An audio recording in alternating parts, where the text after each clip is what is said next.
Hello, everybody. What's cracking? Hi, Fuji. How you doing?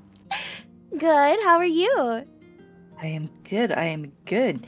I've been checking out a bunch of gamer battle stations, so my brain's all fried at the moment. But it's okay. I feel like for a thing like this, it kind of needs to be a bit fried. Yeah, I saw that you were doing that. Were your viewers submitting battle stations for you? No, I stole random from random. Sorry, it's not funny. No, no, no. They did. They did. I didn't think that bit through. Yeah, and they were super cool. What about you? What have you been up to, Fuji? Yesterday I was playing this game. I don't know if you've heard of it, called Suika, the I heard of watermelon it. game that every VTuber ever has been playing. Oh yeah, I need to play that. I haven't got a number yet. Leave a comment on this web zone if you played it. I've heard good things. Yes, it is really fun. They did an update so you can try and get to a giant pumpkin, like a jack-o'-lantern, instead of a watermelon, which is really cool. Oh, Yeah. they know what they're doing. It's the pumpkin season after all. Oh, I just saw your layout, Yami. It's so cute. Alea? On your stream with us and Bubbles. You saw it now. Yeah. No, I totally showed it on Discord earlier, but I think you were busy. I'm a dumpster. I'm so sorry. No, stop. I could have been more clear. Anyway, hi everybody. I'm Yami. I'm a dude. I grew up with the boys. And this is Fushi. Hi, Fushi. Hi. I'm Fushi. I to break the meta, was born in America and am girl and grew up as a girl in a slightly strict home environment. So that will be my perspective for the stream today. My perspective will be that of a slightly awkward, but still very willful, very geeky boy in Sweden. That will be my perspective for today.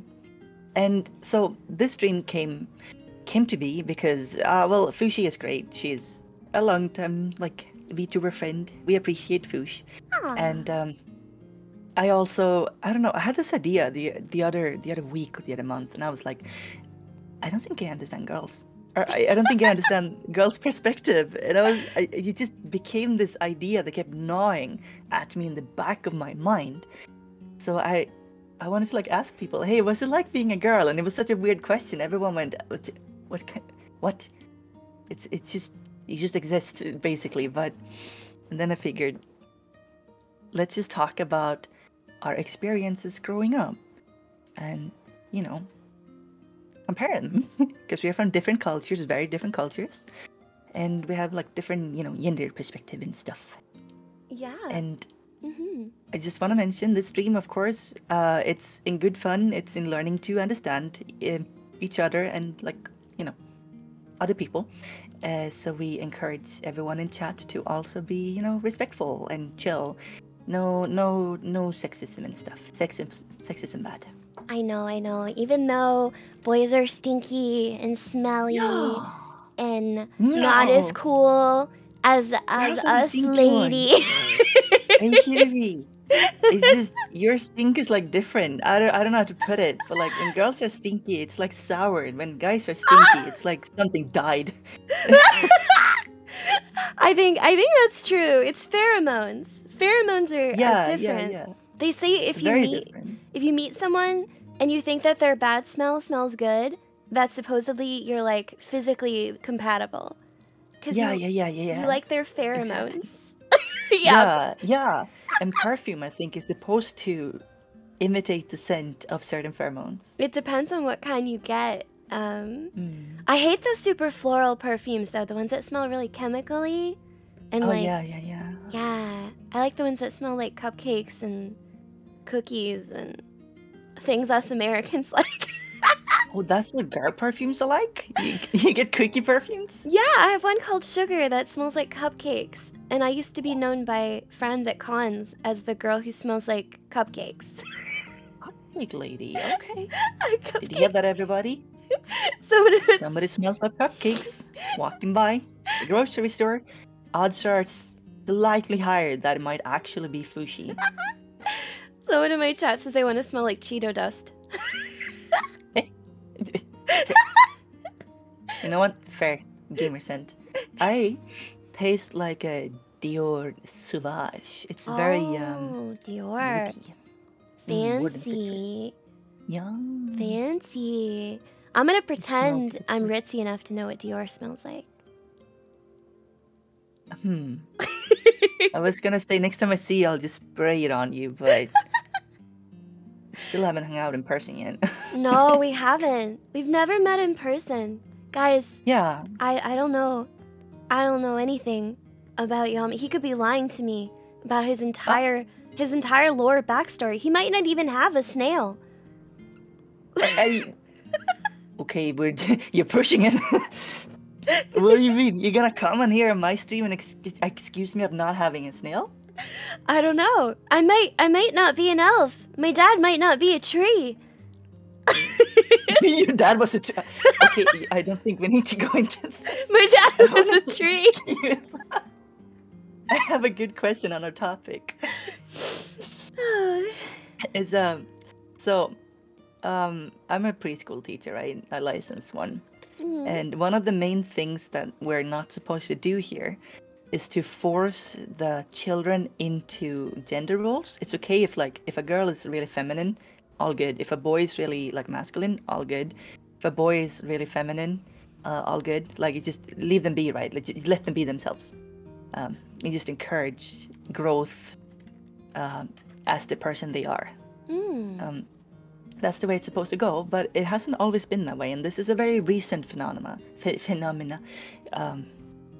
But even though I would say it is the correct one. Now, when you grew up, did you feel like the adults treated you differently because you were a girl? Oh man. Yeah, absolutely. For a good bit of my childhood, not all of it. Well, so, the lore break that my viewers know is I grew up in a military family. And as a lot of people know, and if we have any foreign viewers who aren't sure, an American military family, we usually move a lot. A lot. Because, it changes, a lot. Yeah, it changed. I went to a different school, every 2 years, if not more. Because they had to put my papa where he needed to be for the government, and so I went to a lot of different schools.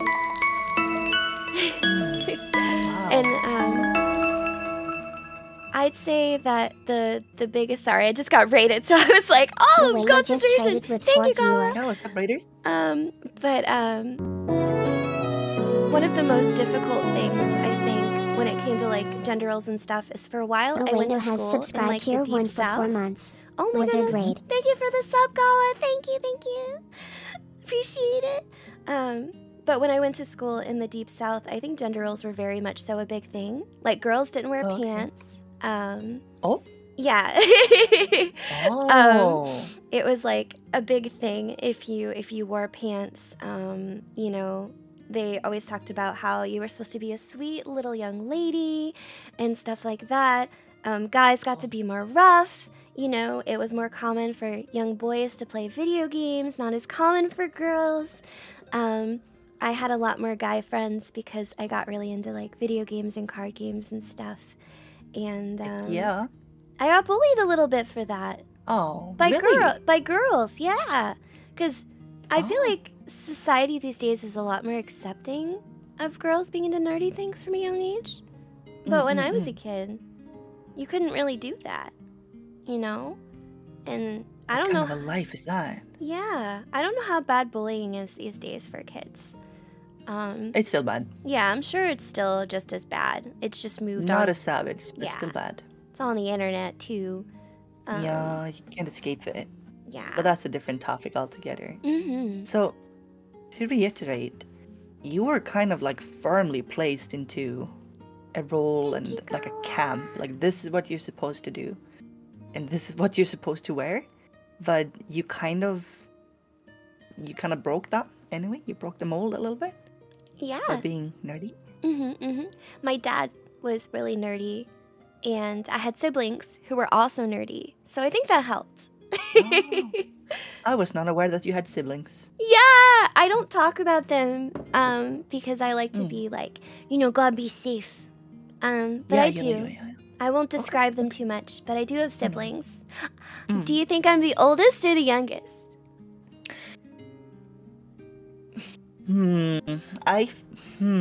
Okay, so you could be both, but I don't think you're a middle one.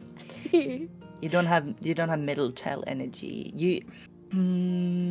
You're very responsible, so I'm assuming eldest. Yes. Okay. Big sister energy. Gotcha.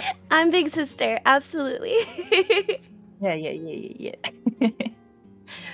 Okay, so wow, I didn't know it was like that you couldn't even like, wear pants. Yeah, and that was the deep south. When I lived in the deep south, that was. But when I moved more up north, you could wear pants and things like that. But yeah, in the very big country, very maybe more religious areas, it was very much so like that.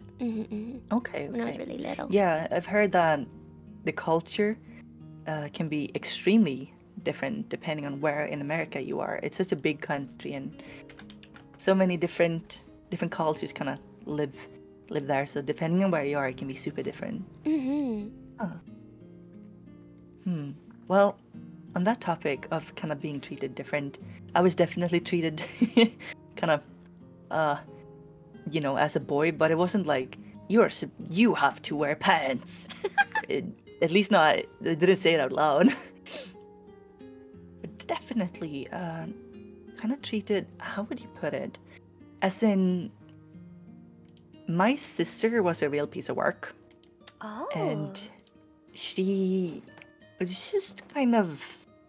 It's not her fault. She wasn't a bad kid or anything. She just kind of slipped down the wrong slopes, so to speak. Oh. And I was always so calm. I played a lot of video games. I read a lot of manga. And I was a little bit of a recluse.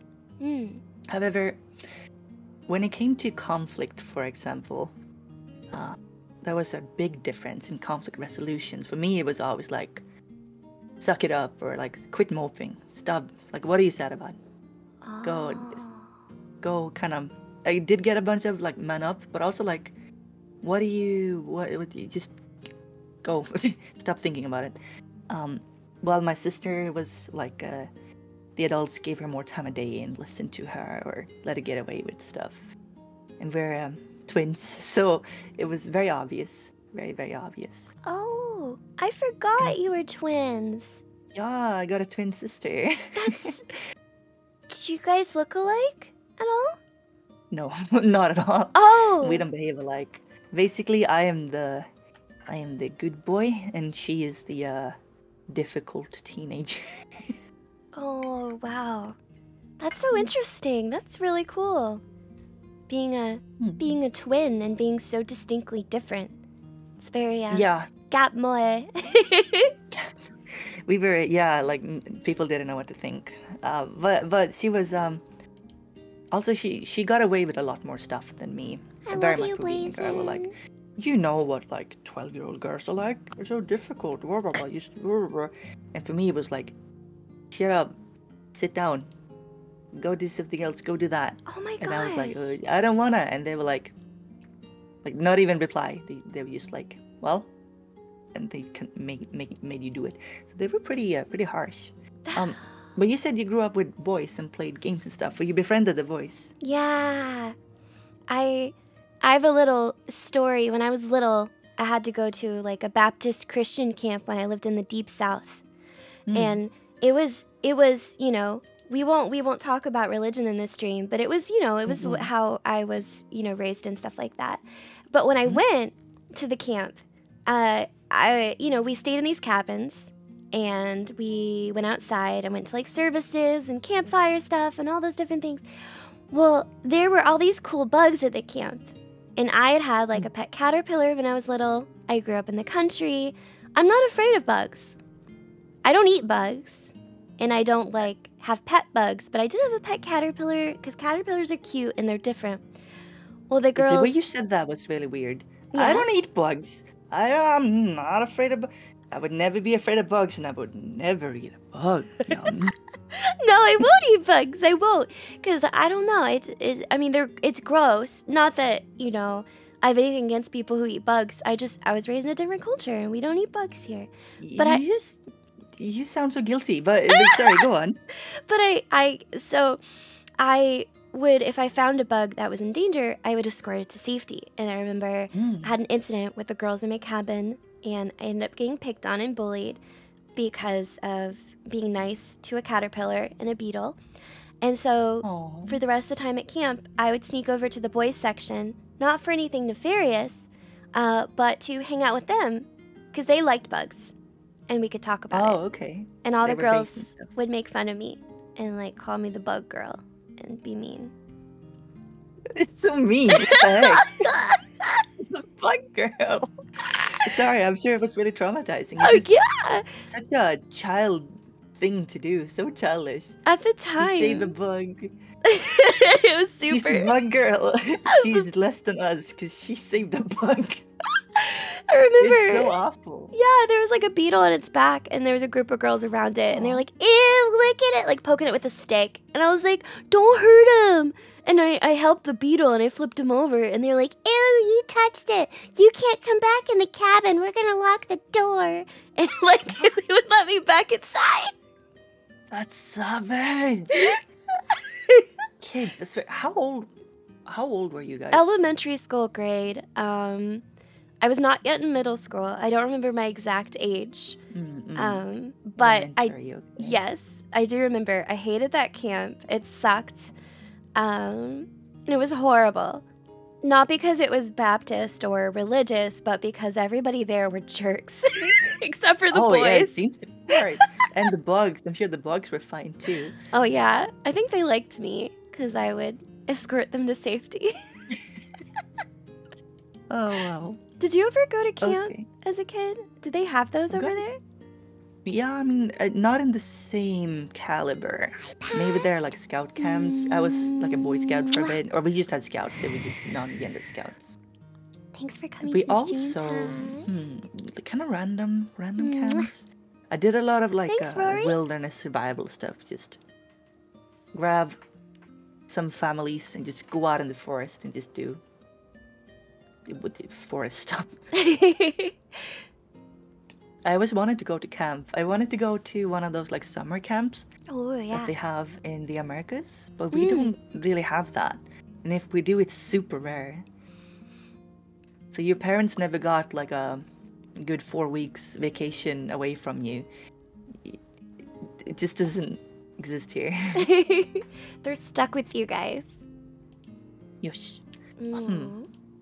Being treated for bugs. I remember, when I was in elementary, Mhm. me and some of the boys, we would just grab like some like glass jars and we'd go flipping over like rocks and stuff on the Thanks for the schoolyard and like hydrate. behind the houses and stuff and look for bugs to collect.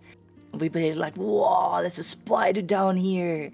Oh, a beetle. Centipede. I hated those red centipedes. They're so disgusting. Like they can bite you and I don't like them. It's Aw. not bad. The only bugs I don't like, mosquitoes. They can die. And Yeah. cockroaches. I'm not. Oh, yuck. Those are gross. Disgusting. I'm Those so are glad we don't have them icky. here. I don't escort Super those to safety. No. I murder them. Yeah. Guillotine them. Give them some of that and then raid. Yes, absolutely. Oh, wasps! I added another to the list. Wasps. Okay, yeah. Well, that's fair, that's fair. I killed a couple wasps with a hammer once. Go on. Elaborate. How? So I have a lot of stories. I had one of my tree houses in the past had a chimney when in an old city that I lived in an old forest, and wasps, I guess, had a nest, and they came in through the chimney, and they came at me to attack me, and I was scared, and I had a hammer, and I guess in fear I had really good aim because I held the hammer like a baseball bat, and I whacked 3 of them, and then proceeded to kill them on the top of my bookshelf where they landed with the hammer. Ooh. It's what we in the business called overkill. Yes! I was scared. I was so You don't seem very scared, I'll be honest. Give me a second. Oh yeah, I see you got a raid. Yay! The bookshelf was fine, guys. But I did kill. Everybody, my name is Yummy, and this is Miss Fishy. Hi guys. She's very sweet. She is my best content creator friend. We appreciate Fushi in this household. And working a lot together behind the scenes and stuff. Yami's awesome. Yami works really hard, you guys. You have no idea how hard this dude works behind the scenes. Yeah, I'm a workaholic. Thank you, Fushi. Well, Fushi works hard too. And, everyone, check out the Raider. Thank you. Yay. So our conversation is basically about the differences in growing up and sharing childhood stories, because we are from different cultures, and also I grew up a boy, Fushi grew up a girl, so different perspectives. And I wanted to ask, before I go into the wonders of tree houses and also trying to build an underground tree house because you're a boy. Maybe not because, well, there's something with boys and digging, but we'll get there. I wanted to ask you, so when you grew up, what is something that, like, what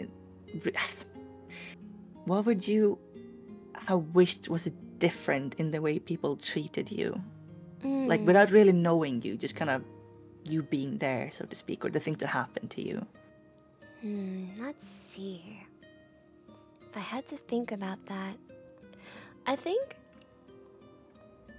one thing that I'm glad that society seems a little different these days with is the fact that they talk about how girls are like so emotional, especially when they're growing up.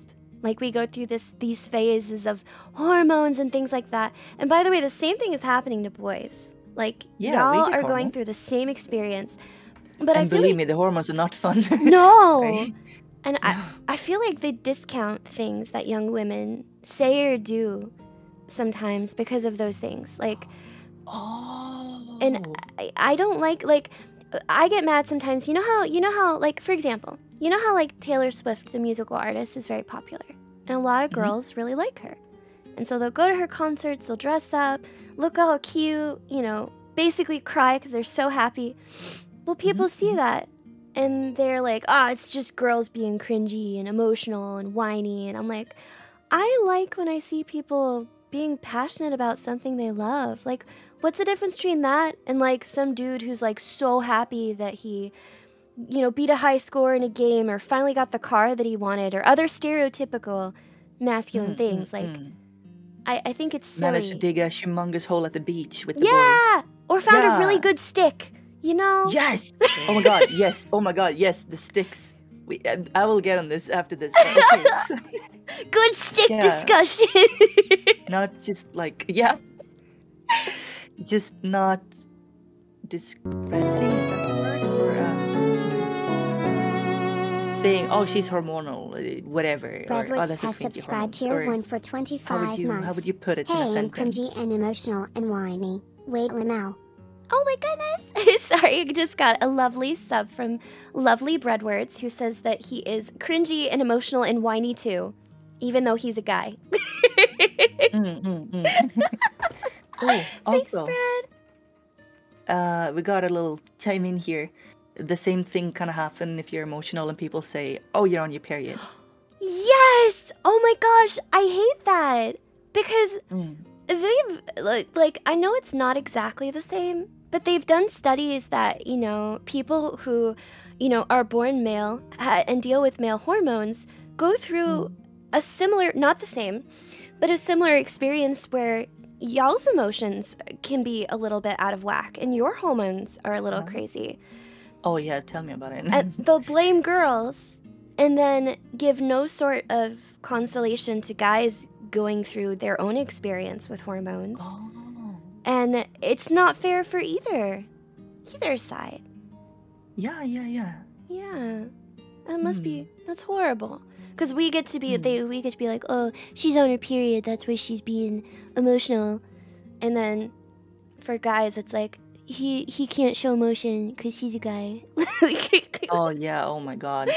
Well, that's also probably something I just want to mention this because it goes pretty deep, but the idea, at least here, the way I grew up in Sweden as a boy, the idea that you're not allowed to show emotions is so real. It took me a long time to learn how to feel and understand and display my own emotions. Because as a child, it was just like pushed so far back in anything. Oh, you're angry, you're sad, you're whatever. Just shut up. Like very like harsh. Like we don't want to hear it. We don't care. Stuff it. Well, the girls in my class, for example, were more allowed to like show it and kind of encourage, and they were like, oh, let's talk about it and stuff. Well, for me, it was more like, whatever. We don't care. Just suck it up. I'm glad you've learned to open up in your emotions, because you come across as a very, not sensitive as in like a weak sensitivity, but sensitive as in a compliment. Like you're able to be a sensitive person, at least as a friend when you interact with people. And I think that's great that if you develop that skill outside of, what was expected of you. Thank you. Yeah, I guess sensitive. Well, I do still struggle with I don't cry, at least not with tears, but I'm working on that. But let's see. Sensitive as in empathetic? Yeah, empathetic. That's good. Oh, that's a good way to put it. I cry too much. Oh, okay. You want to change? I can have some of you. Well, I'm a very emotional person, and my body is very responsive to my emotions.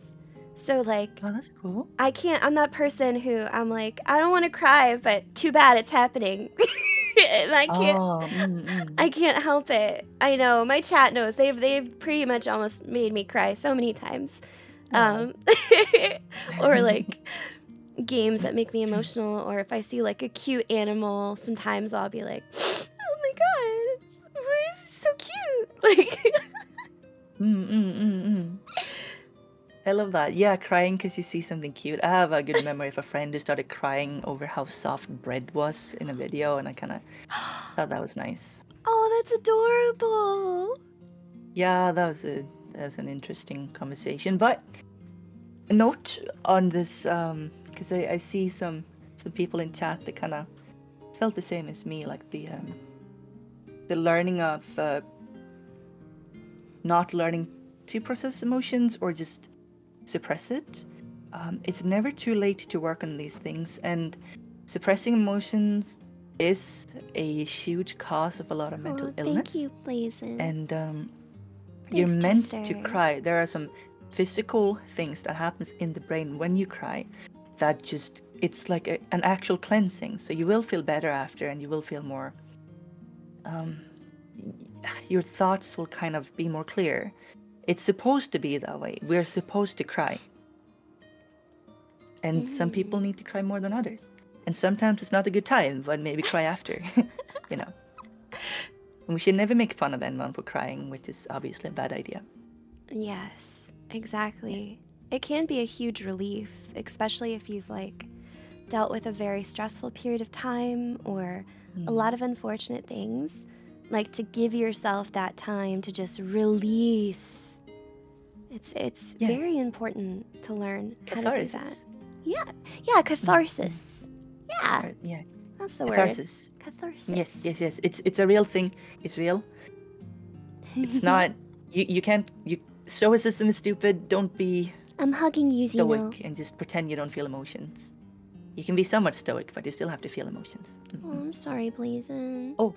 So on the topic of sticks on the ground, I have to explain something to my female audience. And literally anyone who might not know what it's like growing up as a boy. Mm-hmm. When you see a good stick on the ground, maybe it's less acceptable if you're alone to grab it, but it makes for a good cane. But also, a thing that kind of spontaneously happens, say me and the boys are out walking, right? And we just see it, it's perfect, it's just in the middle of the road, we're out in the forest or something, and it's a nice, like thick, properly weighted stick. That's like a fantastic sword or a club. You grab it and immediately it starts. It is now an RPG. This is what we're doing. Or you immediately attack somebody else with it. And they parry with their own stick that they have to grab quickly. Stick fight. And yes, the stick fight. And you know, it's just satisfying. You whack it against something. Now, the older you get, it doesn't stop, but you will do it for a shorter amount of times. So, for example, I would say a 14-year-old I'm muted. would probably Should I tell Yami play that I've longer barked than before? a 20-year-old. However, hear me out. There's a problem when you do this. There's a very short time you can do this at.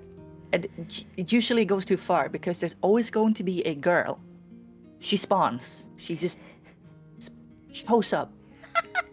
And she looks at you and she sees that you're playing with sticks.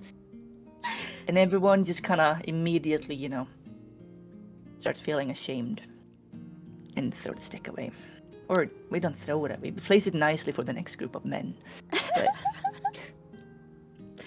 it's just out of nowhere. Like everyone always looks around, you know, they're like, okay, no ladies are gonna see us. Okay. Yami, the stick discussion leads me to asking, have you ever LARPed before? Okay, so LARPing is like a level of geekness that I never really properly got into, but it seems like a lot of fun. I have done kind of small LARPs and stuff. We call them live here in Sweden. It was like the kind of like a bunker one, but I feel as a beginner that it's really hard to do stuff you're not supposed to do. So I don't do anything. Why? Oh wait. Do you over in Sweden? Okay, you might. Do you guys have this thing where you use foam weapons to hit each other? It's called Yeah. It's called boffer over here. Yeah. I've done that. You done that? Yeah, I've done boffer. Nice. It's so much fun. Yeah. So much less dangerous than some people also will actually wear medieval armor and swords and stuff and just like go at it. But I think that's a slightly stupid kind of combat sport. Yeah. But if you like it, bless you. But yeah, buffer weapons. Yes. Oh my god. Oh my god. Yeah, Breadwords reminded me of it. Because, yeah, I did boffer. I had a red weapon. Oh. And I went on a retreat, like a camping thing. And all the girls made satchels for all the guys. and I met a bear, like an actual bear in the woods by myself. Jesus Christ. Did you know what to do? I stood still because he didn't see me. Okay. He walked by. It was a black bear. It wasn't a grizzly. But still, bears. Not a fan. God. Listen, here in Scandinavia, in Norse culture, like my forefathers didn't use the word for bear. They actually Voldemorted it. So they said, that which shall not be named. Because they were that scared of bears. Because they're a meat tank with humongous claws that will tear you apart and eat you. And you cannot stop it. You couldn't stop it back then. If you shoot it, odds are you make it more angry. Wait. Yeah, bears. What kind of bears do you guys have over there? Are they like black bears, grizzly bears? Brown bears. Brown bears. Yeah. Yes. Quick mention, we actually don't have polar bears. People think we do, but that's... we are technically an Arctic country, but we don't have polar bears. There are polar bears in other places, but not Sweden specifically. But Svalbard, sure. Very interesting. I had black bears by my old forest. And now my new forest has grizzly bears, the kind that kill you. So I'm hoping I don't meet any bears here. I met many bears where my old treehouse was. Many Ooh. bears and bats. Ugh. Oh, guano. That stuff can make you rich. No, but I have been bit by a bat. I think I already told you that, though. Oh, yeah. Oof. Yeah. Ugh. Yuck. Yeah, stay safe, please. Jesus. Okay, so before I forget this, one of the things that me and the boys would do, and that seems to be like a guy thing, is digging. Just, it's such a weird behavior. It's just, Yes, like, I have it's just rabies. nice. It's just like stimulating. You just feel you're strong and manly. You dig stuff. So, for example, if you go to the beach, odds are one dude's just gonna start digging a little bit, just kind of messing around the sand, and then somebody chimes in, and then more people come in. Like, what are you doing? We're digging a hole. What for? I'm not sure yet, but we're digging. Can I dig too? Just hard. Or it's just a very satisfying thing. Apparently a very guy thing. And I will say, I've been guilty of this too. Digging in snow is very fun. We have plenty of snow. And one thing that me and my friend did, we built a tree house. It worked out somehow. We were very proud of it. It got a little bit hot in the summer. But then stage 2 was to build an underground bunker tree house. Really? Yeah. Whoa. But it was a lot of digging to be done, and it was really hard. And then we figured, I feel like this could kill us, so maybe we don't. We were like preteens, I think. Did you get any bit far? Like underground dig? Because I know you have to like brace. Like underground. You can't just like dig and be under. You have to like build like a structure to keep it secure. Yeah.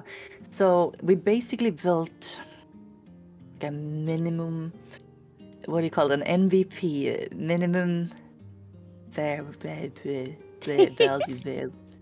minimum working product. Okay. Like a prototype. And we Okay. figured, this is kind of nasty. It sounds So we really didn't. difficult. Like, yeah. That I've never done anything like that. I've never done that, and I've never built like an actual tree house, like a human tree house with like wood and a tree. Yeah, I've never had anything like that before. Never made Have you it. ever built a shelter in the forest? If you mean build a shelter, like put a bunch of sticks together and like sit under it and eat Skittles, then yes. Okay.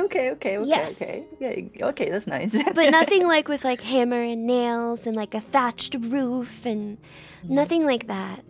No, when I say tree house to my followers, I live in a tree. So Yes. like an advanced squirrel. Advanced squirrel food. I like that. So, tree houses. I built several. Now, me, depending on which one of the boys I was hanging out with, some of them considered tools to be cheating. So we also had a long time for a few years where we would go out in the forest and build. Candy. Just scavenging. So the rules were don't hurt anything that is alive. Don't steal anything. Just build. So we built from old sticks and moss and leaves. We actually built this really big fort in the forest that people kept messing up. And it just kept expanding. It became super big and we were so proud of it. Now, I wouldn't call it the safest thing ever, but it did keep most of the rain out, and we were so proud. There was so much bark, like so many layers of bark that we had to lay, and moss and everything. And it's a good skill to have if you're out in the forest a lot, to be able to build like a roof or a shelter from just forest stuff. That sounds so cool. Yeah, that was such a guy thing. We were like out and just like, oh yeah, we did start digging a cave too. I'll get there, but we just kind of went all over the forest in the mud, and it was cold, and we just grabbed everything that looked like it could be built with for hours. Put it together. Didn't even use rope. Wow. Oh my And then goodness. we found a big rock, a very, very big rock that stood on a lot of different ones. And we figured this kind of makes some sort of cave. And so we dug out more of that cave. Very dangerous, don't do this. We didn't think about it. And then we also made like a wall on the outside. But we dug this by hand with sticks because we couldn't really get any tools in there. So by hand and with sticks and rocks, we kind of dug this place out. And the three of us could fit in there. Me and the boys. We would sit in there, and we had actually we hid like some sort of soda, some sort of cheapo cola that we had bought. We hid it in there. We had a secret stash of soda in a rock cave that we dug out in the forest. Oh, And we sit there and play games. like a real secret clubhouse. Yeah. That's so Literally cool. under a rock in the mud. Oh my It's a gosh. No, that's so cool. That's like Minecraft before Minecraft, you know? Basically, yeah. It was a very guy thing, in my opinion. We had a lot of fun with that. Someone in my chat has a question for you that says, Yami, did you and the boys ever look for beans at 2 a.m.? What? Did you ever look for beans at 2 a.m.? I hear the question. That's not the problem here. I can parse it. What do you mean? Look at beans. Blazin, I think you've confused Yum. Chat's Very like, confused. beans? What is beans business? We threw like puffed rice at each other. Beans. Beans. It's an I internet don't get joke. Oh, I don't get it. Wait, did I miss something funny? It's okay. It's okay. It's Zoomer humor. Oh, I haven't kept. Oh, I've been so into my own stuff. Beans at 2 a.m. just beans. Me and the boys looking for beans at 2 a.m. Okay, you know what? That's correct. Yeah, we did a lot of stuff like that. There you go. There you go. Yeah. I like looking at pictures of beans where they shouldn't be. Like there's just because people over in the UK they do like beans on toast, and so there'll be like beans in a sock, beans inside a DVD player. Vinny's PC having beans in it. Yes. Yeah, I remember that. Yes. Eventually, I'm gonna Yes, play beans. more games with Vinny. Yeah. Vinny. Yeah, so for some reason Fushi just like knows a lot of my like idols and stuff. Like Vinny Vine says, that guy's really cool. I love him. And she's like, yeah, that's a friend of mine. And I was like, I hate you a little bit. But that's okay. He seems chill. My magic power is always knowing people that are bigger and cooler than me, but not being one of those people. Not yet. One day. Yeah. Yosh. Yeah, Binyot. One I love day. Binyot. One day. Yosh. Hi, Benjamin. So let's see here. Sticks, digging, tree houses, forts. That was very like guy activity for me. What was like what were the things that you did like with friends? Did you have any projects? Go out in the forest? Well, I did have this, I had a best friend when I was a kid, and we were super into animals, and super into, like, animal figures, like toys. So we had this little, like, basically we had all these animal figures that had lore and voices, and this was when I was, like, elementary school age, by the way. So we would play together with the animal figures and have them talk, and we would create these entire almost movies with these animal characters.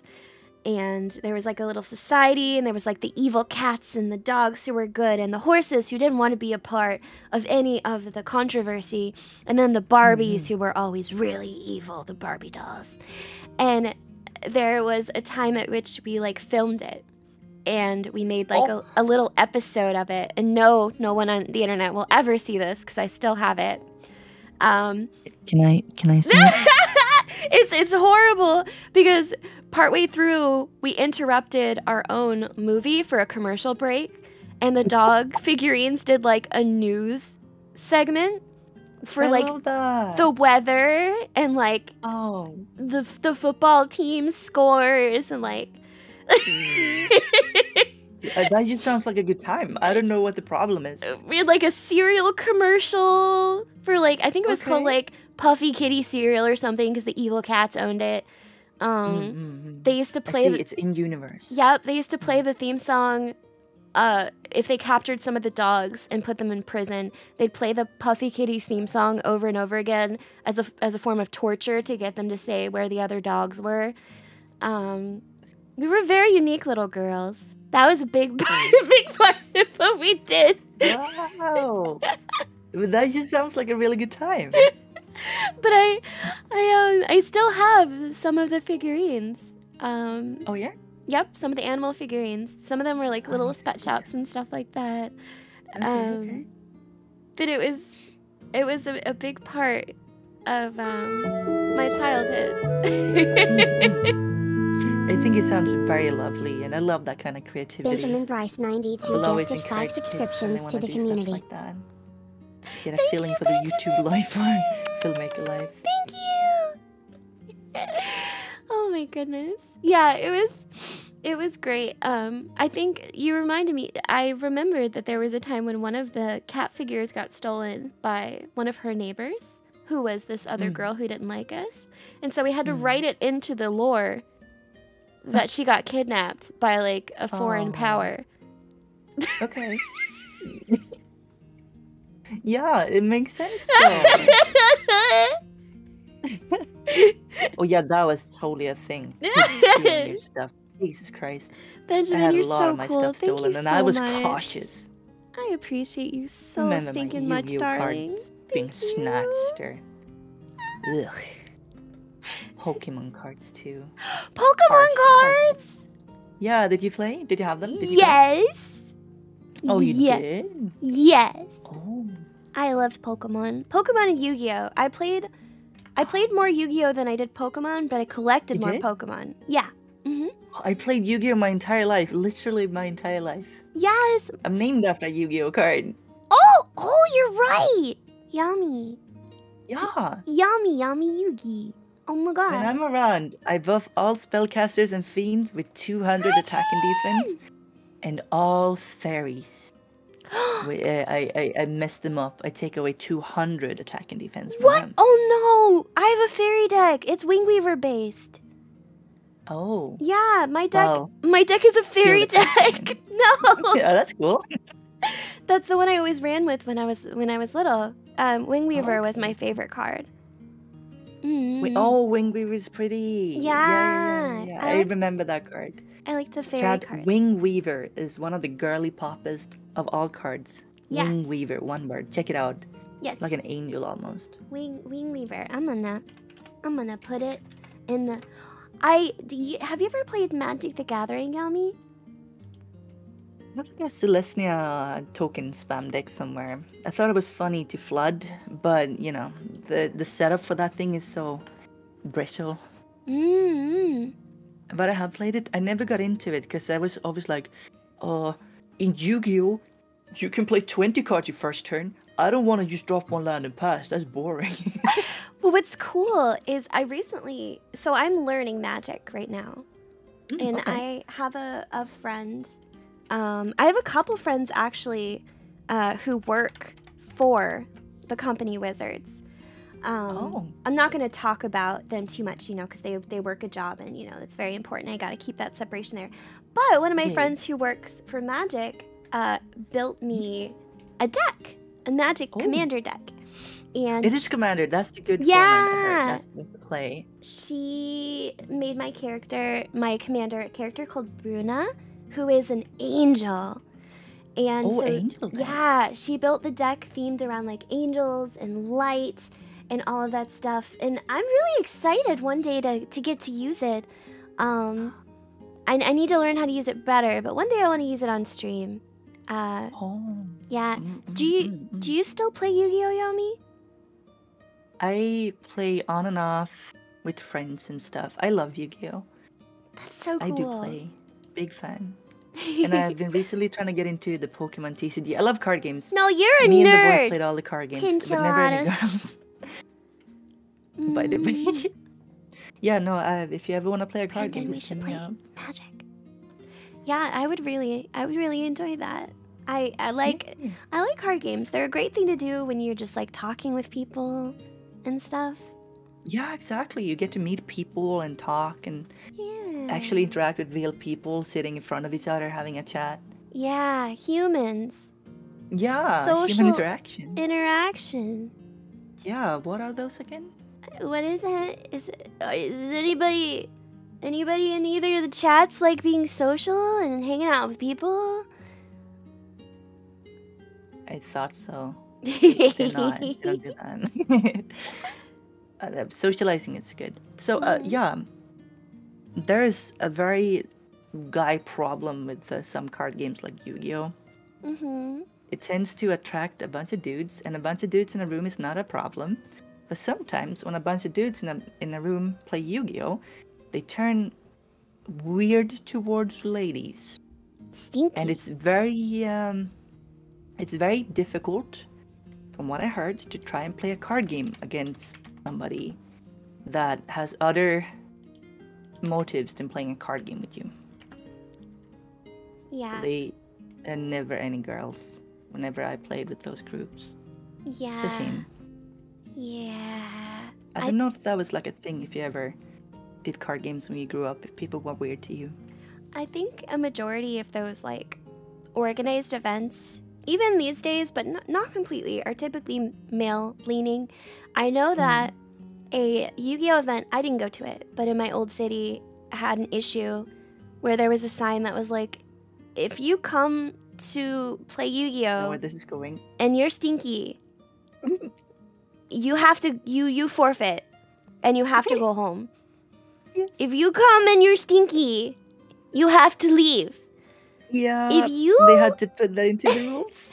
If you and this isn't like a class shaming thing or like a poverty shaming No. thing. If you have money to buy Yu-Gi-Oh cards and compete in tournaments, you should buy a stick of deodorant and a bar of soap. Yes. It's very Yes. important. Don't be stinky. Yeah, sadly, I think the stinkiness comes from life choices more so than, it was a real problem and they had to put it into the rules. Because you just know that some sweat out there would try to get an advantage by psyching their opponents, by distracting them, by having the most foul order. Yes. Just, like I can't think about my wild combo and what line to do and what to play around because this guy stinks. Oh, brother! So, yeah, disgusting. Smelling good is important. For my guy friends, whenever we go to cons, we have like, if we all share a room together, we have rules, and one of the rules is you can't be stinky. Yeah, And it's if you're good. stinky, I will tell you, because sometimes That's it good. happens. It happens. Yeah. Everyone's stinky sometimes. Yeah, it happens. But I'll tell people. Sometimes it was yeah. sweaty. Be like, yo, you stinky. You better go fix that. It's good. Oh, yeah. So that's the thing with dudes. Like growing up with the boys, eventually, we became pubertal and stuff, and we started just like not smelling very good. It was like, I think most people would shower and stuff, but I don't think I've ever met a stinky girl. At least not that was like hard to say, but like socially accepted.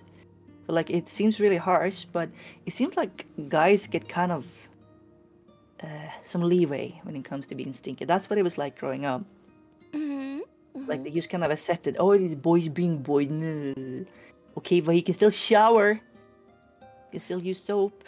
I think that's Deodorant. pretty true. Yeah, like if guys are smelly, everyone's like, oh, boys are just smelly. But if a girl's smelly, they're like, do you have a medical issue? Yeah.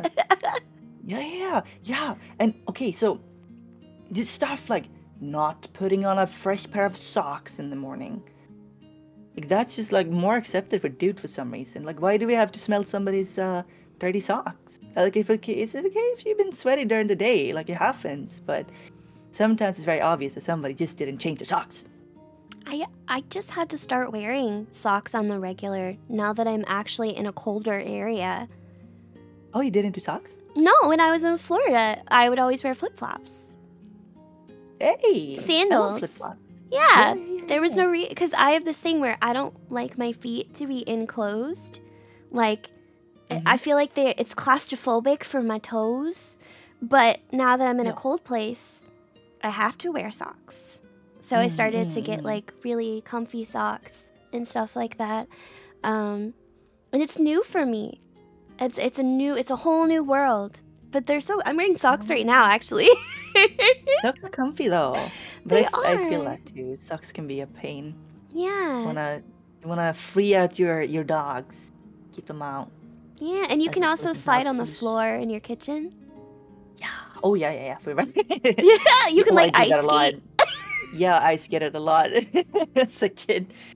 I also did the thing where I kind of like laid down sideways on the floor and I just kind of like slid across and I would pretend I'm in space, weightless. Yeah. Just going zoom, zoom. Wait, have you ever stepped in something wet while wearing socks? Yes, plenty of times, yes. It's the worst. I am Swedish. Wet socks, yeah, it's the worst. And then they dry up and, you know. Is wet socks a Swedish thing? No, it's just a thing where we have to wear socks, but it happens because it's rainy here, and every now and then you just step into something in your shoes and you. Do you sleep in socks? I do when it's really cold. Last winter, because of the entire situation in Europe, they just didn't heat my building, so I slept in like 2 layers of clothes and like really warm socks. Oh my goodness. Otherwise I don't. There's like this thing in the South where they joke that if someone sleeps in socks, you don't trust them. Okay. I don't know.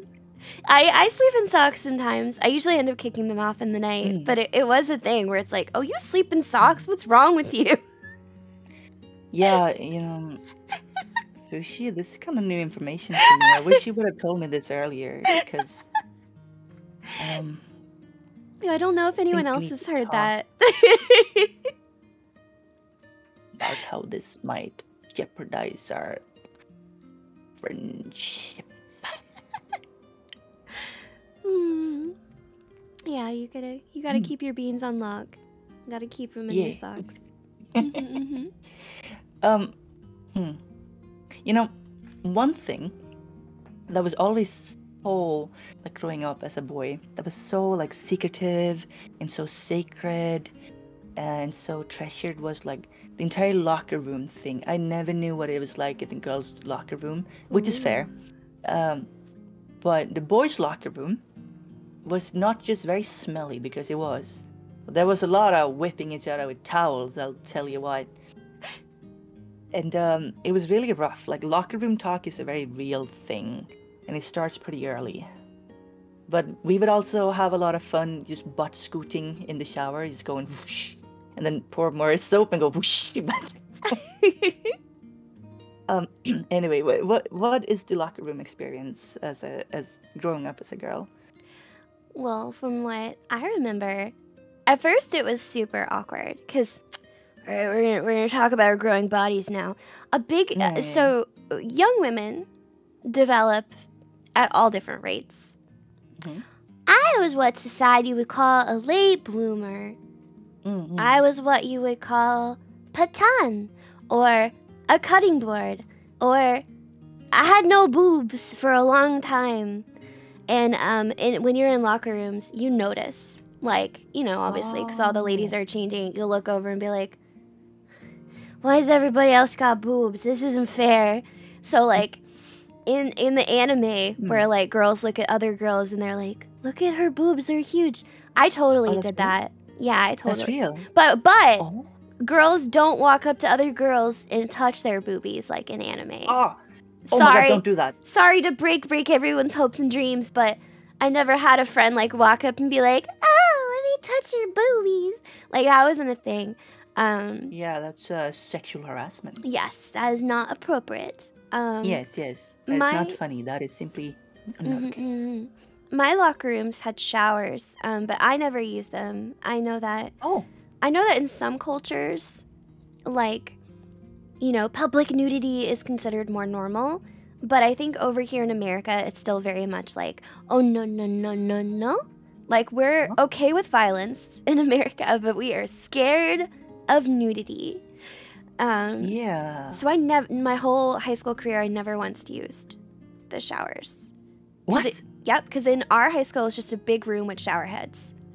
You were stinky. Yeah, well, not gonna use it. As an asthmatic, I didn't get very smelly at gym class because I couldn't do very much. So I was asthmatic too. I was strong as heck. But okay. So you took it easy. Yeah. But I never used the showers. I'm sure it's different for like people on sports teams and stuff, but I didn't. Did people use those like at your school when you were younger? You were not allowed back into class if you didn't shower. Really? Literally, you. And if you didn't, go back to the locker rooms and have a shower, Stinky. Wow, no, yeah, they didn't enforce anything like that in our schools at all. But hygiene, like, is gross. Yeah, I mean, we were fine, I guess. I didn't notice anything.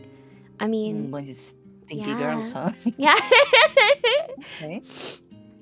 Yeah, as Katu added to in my chat. Also, welcome new followers. Appreciate you. Thank you.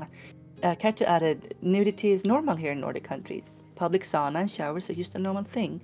I used to assume that was a thing. Also, they're not that public. Like, you don't take off all your clothes if you're out in public, but like public washrooms, I guess, or a public locker room, of course you take a shower. Like, it's very unacceptable to be not clean here. Scandinavians are very clean, very, very clean people. One thing I've always wondered about when it comes to like those differences is I know, like, for example, I want to go to Japan one day. I'd love to. And I know that there are like onsens or saunas that are separated by like sex. And people just walk around like in their birthday suits with no clothes on. And as an American, I've never done anything like that. And I always think about it and I'm like, oh my God, that sounds like the scariest thing. But I know if everyone's doing it. Yeah, I know in Europe it's not as big of a deal, which I think is better. I think that's better to be like less concerned about things that won't really hurt you. Like going to a sauna with a bunch of people who are also there just to be at the sauna, you know? Yeah, it's a sauna. Oh. Unique Scandinavian moment, by the way. Okay. But yeah, okay, so Swedes are very chill with nudity, and also, if you're a lady, you can be topless here. There are no laws against it. Oh, really? You know, yeah, let him out. But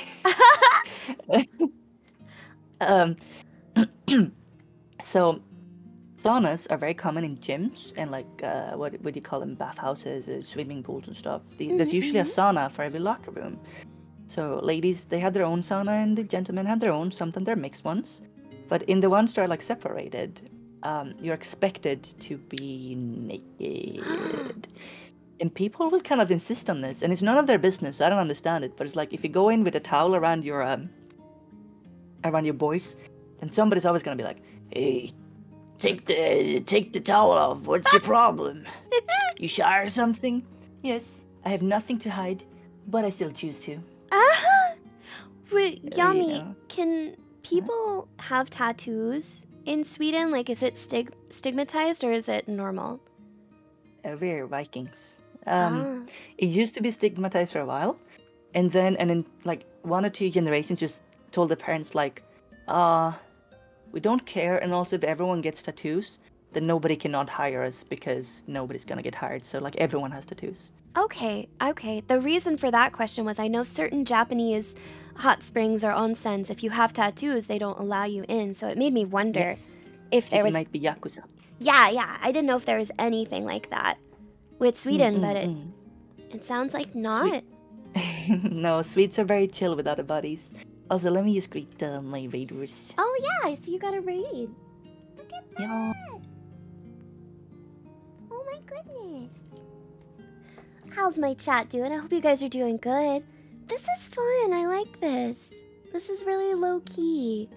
Have any of you guys ever been to a spring, hot spring or an onsen where you had to be naked in front of other people? I've never done that. I've never seen any of my friends in their birthday suits. I don't even know what that's like. Am I a prude? Good. Okay, chat. We don't have to see any of each other naked. We don't have to be that close, chat. A secret. Oh my goodness.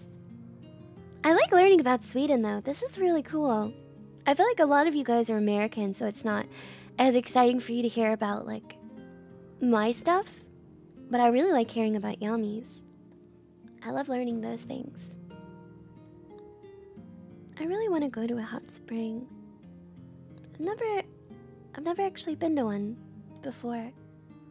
I went in a sauna one time at a hotel and I burned my leg on a vent.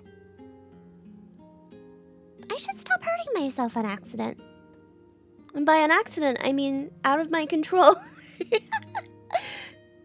Aw. Thank you, thank you. Wait, it's still interesting to hear about your stuff as a male? Blazin! I'm not a male, I'm a lady. I bet we do, Blazin. I bet I share a lot of similarities with people in my chat, a lot more than you guys would think. Whether for good or bad. Considering I grew up, you know, a little dorky, nerdy person. Oh, you as a male. Oh, oops. Also, is the volume okay for Yum Yum? Yeah, hi. Hey, what's up? I was talking to my chat. Yeah. Hi, Fushi chat. Hello. Would you like to introduce yourself to my raiders? Hi, Raiders. What's up, guys? My name is Miss Fushi. I'm a forest elf and one of Yami's friendos. And yeah, we appreciate Fushi. Yeah, I'm an American. So I've been talking to Yami about my American experiences. Most recently, we were talking about saunas and like Sweden's and Americans' policy on like public nakedness. It's not public if you're behind walls. Yeah, and non-public nakedness. A public sauna is not public because it's in the private. It's in the private. It's supposed to be naked. In the forest, you can be as naked as you want, and nobody will hear it. Yeah. In fact, if a naked elf falls down in the forest, will anyone hear it? Nope, I just lay down and become a part of the forest floor. Let the forest reclaim you. Just give up. Let it take me. Yeah, please check out Fushi, everyone. Yeah. She is a very good friend. We appreciate. So, a note on cultural differences. I know that it's fairly common for Swedes to assume that Americans are a lot like us. Mm-hmm. And I know that it's common for Americans to assume that Swedes are a lot like you.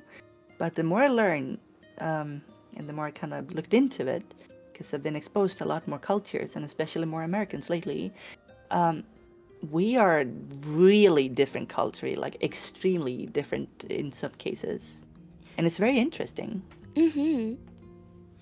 I can definitely agree with that. I feel like America, because it's so big and it has so many different states with so many different kinds of people, I feel like America gets a reputation and lots of stereotypes for other countries. Yeah. Like Europeans are stuck up though. We're all very stuck up. So you don't have to listen to somebody when they go stuck up European mode about Americans. Like I feel like America is so like I told my viewers and transparent with my viewers that I moved last year. And I moved from one place to another place that's very different, still in America. But it's a huge culture shock to me because everything is so different. And I know, you know, to someone over in Europe or something like that, it could sound strange to be like, but you're still in the same country. How different can it be? But It was very different. oh, it's so different. Oh my gosh. Like the trees and the foliage are different kinds. Even the dirt is a different color, you know? Oh, is it rusty? It's more of like a gray. Like I was in Florida. I don't talk about my new location much, but I do say it's colder and higher up. But where I used to live, it was beaches and palm trees and sand and mosquitoes and trees. yeah. And then Yeah. where I moved, it's, you know, there's mountains and different kinds of trees and bigger bears and what do you call in a, let's say you wanted a cold unsweetened black tea in Sweden. Do you have to specify, like, how would you order that? Would you say an equivalent in Swedish, like, I would like an unsweet iced tea? Or could you just say, like, I would like an iced tea? Would they give it to you sweet or unsweet? Is that a thing? Iced tea here would be sweet. Ah, see? I would say. Where I moved, if you say you want an iced tea, it's unsweet tea. Oh. But where I used to live. I would enjoy that. Yeah, I prefer unsweet. Where I used to live, if you say you want an iced tea, they give you a sweet tea with so much sugar. Whoa, So much the sugar. sugar bomb. Yeah, I hate it. It's icky. It kills you within minutes if you drink it all at once. Yeah. I like... Your only option is to go and wash it off in Yes. the Floridian or whatever. No, wait. Yes. Did you Yeah. say Florida? Florida was the old Floridian place. currents. Yeah. Yes. So I was just curious about that because yeah, that's the thing I had to get used to is I can order an iced tea now, and I get a tea that's not sweet. And if I want a sweet one, I have to say sweet tea. I rarely order iced tea, but yeah, I think you just say, wait. Usually you would get it sweeter, yeah. Yeah. Oh. Dang it. Made you think about it, huh? Yeah, yeah, for real. It was like a typical childhood experience. So cars are not like a thing in people's lives here until they turn 18, or a lot of people here would just walk, or you give kids bikes. You don't drive kids that much usually in Sweden. Okay. Usually it's just it's an hour walk. Yeah, take the hour walk. Oh, okay. Because it's usually safe to walk. So the kids just walk. It's also good for them, but it kind of sucks. But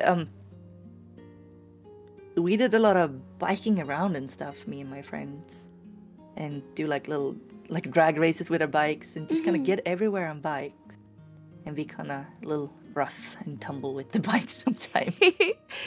Is that something you did?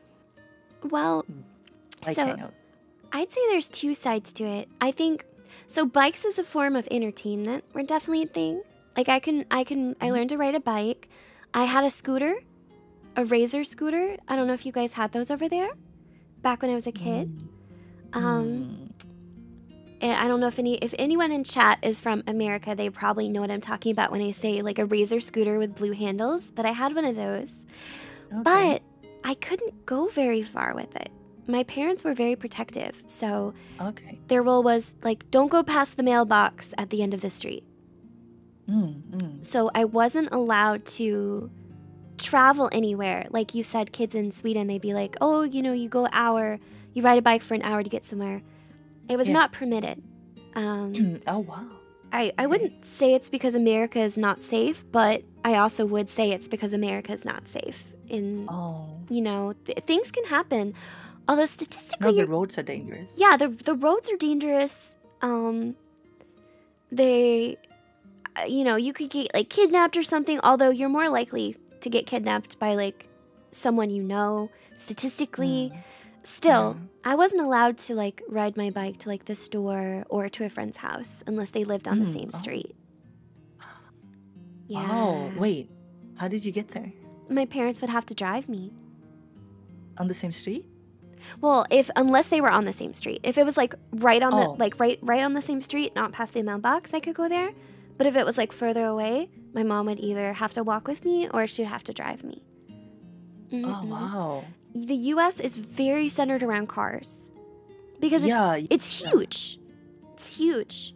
Like Yami, if you had to go to the store to pick something up, like how many minutes away would you have to drive to get to like a store to like get some groceries, I guess? I live in the city. I just walk out. I just walk outside. Yeah, even I live near a city now too, and even now I'd have to drive a car and it would take me 15 minutes. Whoa. Yeah. Oh yeah. Okay. So, well, I know a little bit about American city planning and stuff. You tend to put your stores, U.S. in not you, but American city planners tend to put stores at like. So okay, there's a place I like the that sound of exists that in every place. American community. They look exactly the same as the parking lot. It has the Walmart, maybe the Target. They might not be the same, but let's say it's the Target one or the Long's Drugs one. Maybe there is a Domino's as well. It's kind of like this little, almost like a 3 walls. They kind of run perpendicular to each other. No, in like a square, and behind it, kind of is like the highway, or in front of it, and they all look exactly the same. The only thing that differs is the vegetation. And I know that they're built everywhere, and you have to drive a car to get there. In theory, you could walk, but it's dangerous to walk on those roads. It's weird. Well, when you see those shops, like you said, like a Walmart and a Target and stuff, we refer to those as shopping centers.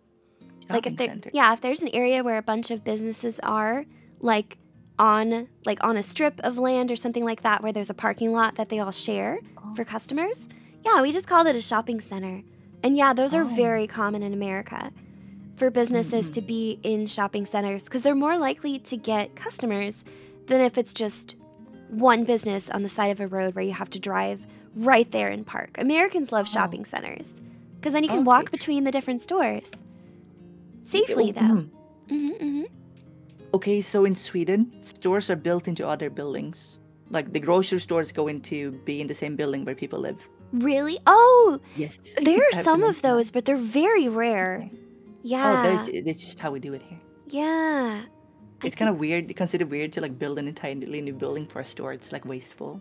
That's so... Well, are your stores smaller than ours? Yes, quite significantly. American stores are huge. Yeah, there's so much stuff and it's like 15 feet to the ceiling for some reason, and like, knock it off, you guys. You don't need the space. No, I need to buy my pants and pizza at the same place. Yeah. Also, this shopping center, they have always like, I don't know, like an Outback Steakhouse and a Ross, and I love Ross. You like Ross? I do too. You can get really good deals. Yeah, for real. I had some shoes from Ross actually. Ross, but, Ross is great. I love Ross. I bought some nice soaps there too. They smell really good, like a cedar wood and apple and cinnamon. If you see a Marshalls in the U.S., it's kind of the same thing as a Ross. Oh, okay. Yeah, exactly the same concept where it's product that is overflow from other stores, so it's discounted because it's either out of season, been replaced by a different product, or the store didn't sell it as easily. So they sell it or give it to, I don't know how it works exactly, to a Ross or a Marshalls. And then you can buy it at a heavily discounted price. And yes, that's a great place to get soap and like lotion, shampoo, underwear. Yep. That you have again. Yeah. Yes. I'm a big fan. I'm glad you say that because it's rare, but there are some people who don't like discount stores or they think little of them. And I think that's silly.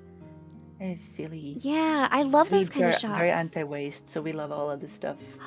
Oh, that's great. I've been trying to be more anti-waste in my everyday life. Yeah, recycle, protect the forest, protect nature. Yeah, finding products that I can use instead that are reusable or don't have packaging. Like, I've been trying to do that. Too much trash. I don't like having a lot of trash. Yeah, yuck. Oh, a question I wanted to ask. What was the girl sleepover experience like? Oh, you're gonna think I'm so weird. It's okay, I already do. So, so we. Oh, I see you got another little raid. Hi, Kathy. Welcome, Yume and Exotic Taino. Welcome, everybody. We are doing a little what would you call this? Talk show style? Yeah, we're having a couch talk show, like couch style, Yeah. like comfy. Yeah, Comfy chat. stuff Comfy chat. with nice graphics. Yes, me and Fushi are talking about differences in culture and gender growing up, kind of learning from each other. And apparently it was very different. I mean, everyone is different, everyone grows up different, but some things are cultural and they're very interesting to hear about. Yami Welcome, everyone. had asked me about sleepovers as a girl and as an American. And so for smaller sleepovers where you just go to one friend's house, like one girl pal's house, it's pretty normal. You stay over, their parents feed you food. You know, you sleep on the floor or you sleep in the bed together, nice and comfy. You watch movies, eat snacks, normal stuff. Group sleepovers for like parties and stuff. I went to one once and we had a seance. Oh, you did? Yeah. Really? Yeah. That's such. Oh my god! Wait, really? That is such like the like party parlor seance thingy. Oh, it's so American. I love that. We had a seance. We were like in like middle school. Yeah, but we had a seance. Like we were gonna. So a seance. When I say that, I mean like the thing where you like summon or try and talk to spirits or demons. As like little kids, we did that. We turned off all the lights and had candles, and a bunch of the girls got scared. And then we like ate a bunch of sugar and ran outside. And like I remember I was terrified, because I was raised really religious, and I was like, no, we shouldn't summon the demons at the sleepover. Let's not do that. It was That's really a good one sentence horror story. There were like 10 little girls, and we were summoning demons, and it was great. I love that. I can't believe that's real. That's the thing people do. I own a Ouija board. I got it in the States. And I remember because my mom, when she picked me up for the sleepover, she's like, "Do you have a good time?" I was like, "Yep." It was great. Did you do anything satanic? I didn't mean Did you bring any spirits home? Nothing happened. It wasn't. Fushi, what did you and the other girls do? we Detail? we summoned the devil. We asked him to help us with our math homework. Did it? It was very terrible. So when you said sleepover, I instantly remembered the time me and a bunch of little girls summoned spirits and ate a bunch of sugar. And then we ran around the house and dared each other to like run screaming through the backyard because we were so hopped up on sugar and demons. And it was great. It sounds like a heck of a party. So did you at the very least have the did you at the very least make a salt circle around like the seance? We didn't make a salt circle, but we did use like popcorn and candy and stuff. And the girl who ran the sleepover, like a couple months later, did get hit by a car. She was okay. She was okay. She was fine. But she did get hit by a car, and part of me always wondered if it was because of the demons, you know. Fushi. She was okay. That's the only reason. Did you close the seance? Did you close it? I don't think so. To leave? Is that why I hurt myself all the time on accident? Am I being haunted? Fushi, those aren't accidents. It's trying to come into your body, Fush. It's trying to eject your soul. It's weakening you. Why is my childhood so busted? I just know a lot about seances. I think this stuff is fun. Did you ever summon demons, Yami? I've been wanting to, but nobody wants to do it with me. Yo, so I got you. Let's have some seances. I already got some. I can exercise yours. It's fine. You can make mine go away. Yeah, probably. Yeah, yeah. When What about you? Yeah, What about your we should do that. sleepovers, Yami? Okay, so guy sleepovers are great. You just kind of, you just eat all the snacks, drink all the like soda and stuff, and you just kind of, you do a lot of, like Hi, pro Texas. wrestling. Wrestling? Yeah, Yeah. sure. Yeah, the one with the Undertaker and stuff. Oh, yeah, absolutely. AEW and WWE and LA Knight and all those cool people. Yeah, and all the letters and stuff. Oh, the Basically reenacting letters. these things and throwing each other around. And me being the judo kid, I would just destroy the kids that were like twice my size. Everyone thought it was fun, but lots of wrestling going on. Okay, Ooh. it's just a guy thing, I guess, in general, but lots of wrestling. We did it safely, except for a friend of mine who I had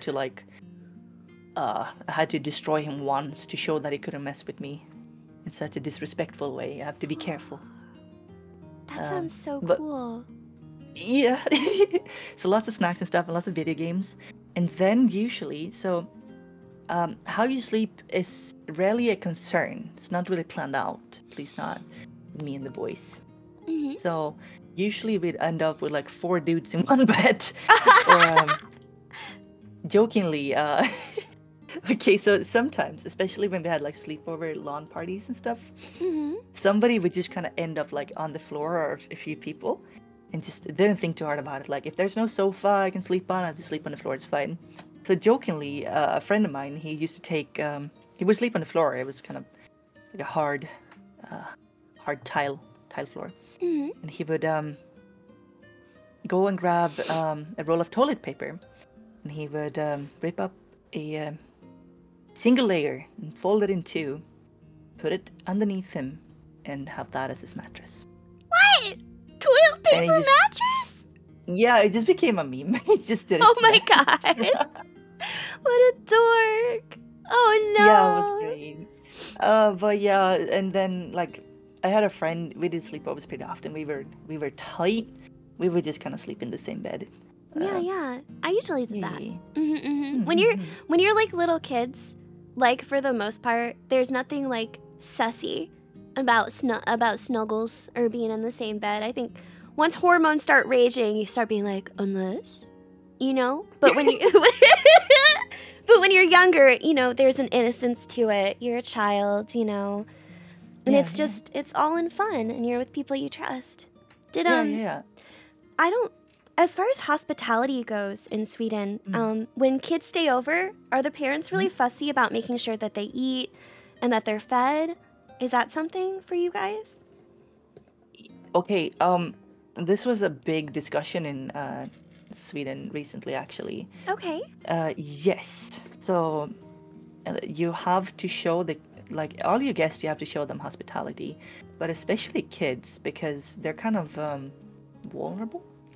You have to make sure they eat, have the opportunity to. Like, I've heard stories, and this has happened to me too, but like families who, mind you, it was not an economical thing. Like, they had money to spare another portion. They didn't want to, so they used like cooked food, and then I had to sit in a different room. And if you do that, it's a very, very big middle finger to that entire family. So yeah, you have to show hospitality. Oh my gosh, yeah, because as somebody who was a very much so a Southern American, I still consider myself very much a Southern. And when I say Southern, there's different kinds of Southern in America. Like, there's Southern as in Texas Southern. That's not me. Yeah. There's Southern as in super podunk and possibly really racist Southern. That's not me either. I'm more like, I hope not. grew up climbing trees with like farms in the backyard, but also had electronics. Kind of Southern. The way you said backyard was very Southern. I'm sorry, it's Say that again. I used to have a really strong Southern accent when I was little, You so did? if I get around people or say certain words, it comes out. Not on purpose. So I feel like if I ever moved back to a place like that, like when I lived in Georgia, that it would start to come back out. Hey, I love that. But Wait. I want to hear your accent. I can't really do it on purpose. It just sometimes it happens. Like I don't. I don't know if I can make it happen. I'm really bad with accents. Ask my chat. But more like if you say certain words like Cracker Barrel. The restaurant Cracker Barrel. Some people say like it's a very southern restaurant. Some people say like Cracker Barrel, and I say Cracker Barrel. Cracker Barrel. Cracker Barrel. Jessup, starting with the potato in the mouth, sounding. Jessup, Georgia, where I used to live in Jessup, Georgia, for a little bit. But yeah, like I can hide my accent pretty good sometimes, but then it comes out. But where I was going with that, I was in the South. It is very much so a thing. Like you feed everyone who comes into your home. Sometimes to the extent of being pushy, where you're like, you need to eat some of this food. Oh, yeah, no, I'm good. Offer. No, you're not leaving unless you eat something. You gotta have something. Yes. You're too skinny. You need to eat. What, you don't think my food's good? Yeah. And that's the thing, too. You haven't offered unless you've insisted. Hi, Pacos. Right? You have to insist. You always do. Like, when someone comes over, I still do that. Like, a friend comes to my place, I'll be like, would you like a cup of water? Or can I get you a popsicle? Would you like a snack? Fika, that's what we have in Sweden. It's what you offer people when they come over. Yeah. Coffee or tea, and maybe cinnamon buns, or at least maybe something sweet, but it can be a small meal too. Super important in Sweden to offer fika, or at least a cup of coffee. Yeah, like a cup of tea or something. I have friends who are from the north who don't do that, and it's so weird when I go to their house because I'll feel strange. I'll be like, can I get some water out of your fridge? And they'll be like, oh yeah. But for me, they don't offer? They don't offer because it's not in their culture. They assume if you want something, you go get it. But for me, I'm like, what can I get you? Or if I'm cooking dinner for a friend and they come over, they're like, can I help? And I'm like, no, I got it. But then I have friends who, if you come over to their house for dinner, they're like, get in the kitchen and cut onions. Yeah, exactly. That was good too. Yeah. If you haven't said, I'm going to cook you dinner, then you assume that you... But when I say I'm going to cook dinner, I mean, you sit in my living room and make awkward conversation with my cat. Yes. Also, hi, Choco Jax. Great to see you. It's CJ in chat. Whoosh. We love CJ. CJ, hi! CJ is a treasure. We appreciate CJ here. Hi, Choco. And you still in my chat pitched in. Usually the country folk, let's see here. In the north, everyone they knew would be pushy about giving a drink and a snack if you went over. It's not pushy, it's insisting. It means that you actually mean it.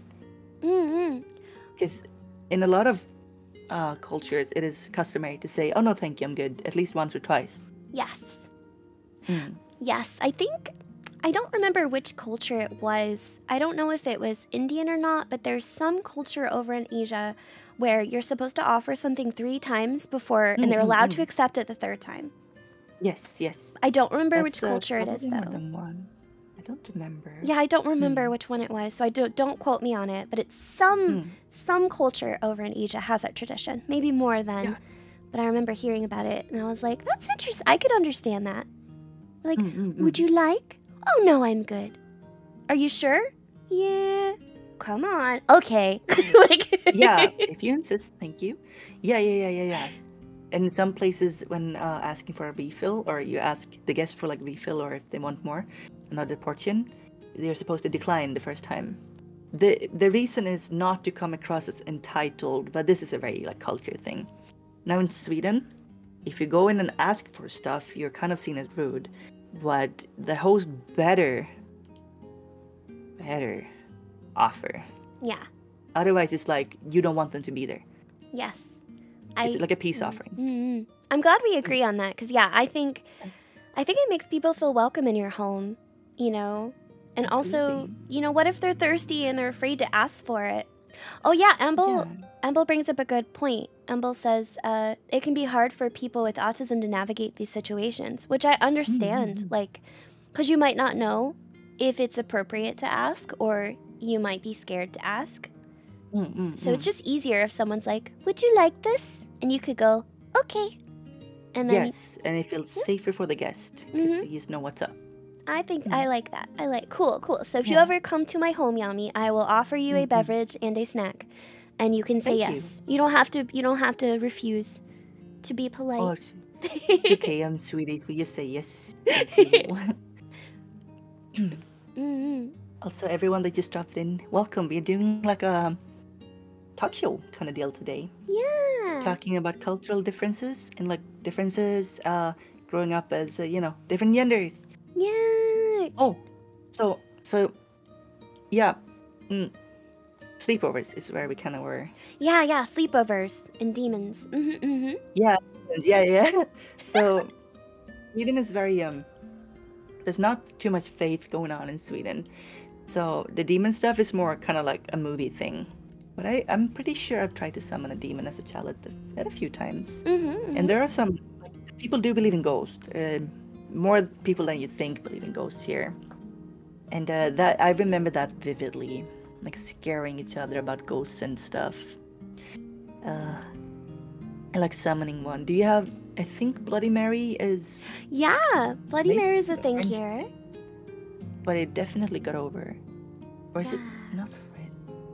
Yeah. Bloody Mary was one. Is that the one where you stare in the mirror? Yeah, and you say it 3 times. And Candyman! Was that a real thing, yeah. or did they just make the movie? That movie is a bop. Yeah, I know the movie you're talking about. Because I think that movie... Doesn't that movie have naked boobies in it? I think I saw it when I was younger. At one point. That may have been a different Candy. I'm pretty sure Candyman has a... So there's a lady in a bathtub, I think. At one point. Hold on. Robertson? Don't remember. Candyman parental guide. Hold on, I'm gonna find out. Okay. I swear. Let me see. You say Candyman 3 times, and he shows up, and he has bees. Okay, maybe not. Maybe that was a different Candyman. Okay. Could be. Also, this is apparently a very like Europe thing, but we don't censor Bye, Zeno. Bye, Chester. very much at all. So movies with some spicy content is just there, I need to learn those words, Brett. and including like swear words and stuff. It's just there. But all profanity is just in the movies.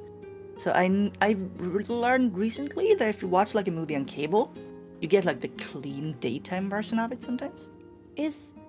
Wait, is that the case in Sweden, or are you talking about America?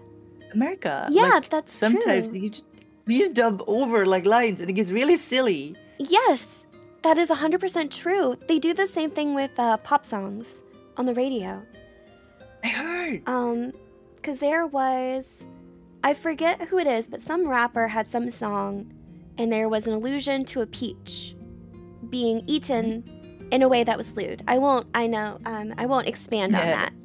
But when they censored it for the radio, she had to change the line to being literally about eating actual fruit. Because the allusion to something lewd was too inappropriate. So yes, America is so afraid of anything like regarding curse words or sexual stuff being visible to general audience. We still have that stuff, but it'll be on like HBO, or it'll be behind like a streaming service or like a later night channel. Right. Yeah, but there's curse words you can't say. Like if you say the F word, like a movie rating goes up just because of a word. Yeah. I heard about that. It's- yeah. Yes, profanity. Swedes can be kind of rude, but our swears are usually less so vulgar and like anatomical. And they're very it's a lot of talk about the devil. That's our swears. It's very like that, very blaspheme. That's like the go-to ones. But I wanted to ask you, growing up, as a little girl in the South, how was speech like for you? Like, were you allowed to swear or say certain things, sing certain songs? Oh, so yeah, that's a really good question. So, growing up in the South, growing up in a more religious home, a more strict home, I was not allowed to curse. I remember that. Have you ever seen the cartoon Rugrats? Oh yeah. Yeah. So there is a phrase that the grandfather will use in the Rugrats, where he says "conflabbit" when he gets angry. Okay. Thank you for the raid, Shadow. Thank you, darling. Welcome. So we'll say "conflabbit," which, you know, is not a curse word, but it's suggestive of being a curse word. So my mom decided that because "conflabbit" was an allusion to a curse word, we couldn't say it because it had the spirit of a curse word to it. So I remember we would do things and be like, "Oh, "conflabbit." My mom would be like, "Don't say that. That's a curse word." It's not a curse word. Your mom lied to you, dude. So we couldn't say that. Yes, I agree with you. We couldn't say "but" either. Yeah. Bad words. We weren't supposed to say "but." Thanks for the follow, Young Money. Word. Yeah, we couldn't say that. Oh. So no, we couldn't curse. Even as an adult, if I talk to my parents, I still guard myself. And I remember the first time I said like "ass" in front of my mom. She like gave me a look when I was an adult. She gave me a look. Wow. And I just wow, it's an adult. I was like, I can do this. I'm a grown woman. You're healing your inner child. You can't stop me. I do curse You're IRL. freeing the little girl inside of you. Quite a bit sometimes. Not in public settings, but like with friends. I'll be like, "Oh my god, that's so freaking funny." Or like, "I hit my foot. Ah, shit." Like, wow.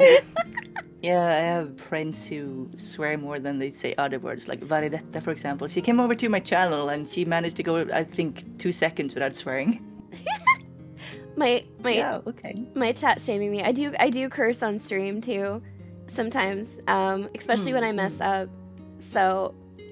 I see how it is. Oh, Sheppy, welcome. Hello, Sheppy. Hello, everybody. Hi. We're having like a cultural exchange thingy with both cultures and genders about growing up and stuff. Welcome. This is Fushi. Hi. Please be good to her. Welcome. So were you allowed to curse growing up? Okay, so this is a complicated one. Mm-hmm. And I had willfully forgotten this stuff. I had this like good boy complex, I think. Oh my god, how do you... I need a second, so I'm just gonna say hello everybody. Hi Sheppy. Hi everybody, welcome. So when I grew up, my sister was like the wild one and I was the good boy. She did everything that I was not allowed to do. Like my parents would be kind of harsh on me if I ever swore or said a word that's even slightly bad. But then they kind of stopped. But it stuck with me and I just didn't. And I would feel so like guilty, like to the point where I wouldn't even sing along and say bad words in a song. So I would just like be quieter in those parts. And I remember this vividly because me and my friends had found this like old comedy movie called like Turkle in Trouble, which is the funniest and also grimmest movie you've never seen. It's very Scandinavian. You have to watch it. Okay. And one of the songs when it's like somebody completes the arc or whatever, there's like this guy who asks this girl out and she's turned kind of tough and stuff. And she says something like frick. Heck off and die. You're too ugly for me, and details about your mom's occupation and stuff like that. And it was a very funny song when you were a kid. But I wouldn't sing any of the profanities. Oh my gosh. Oh my goodness. But Swedes will swear a bunch, but it's far less acceptable if you're trying to be like nice and professional to use vulgarity that comes from anatomy.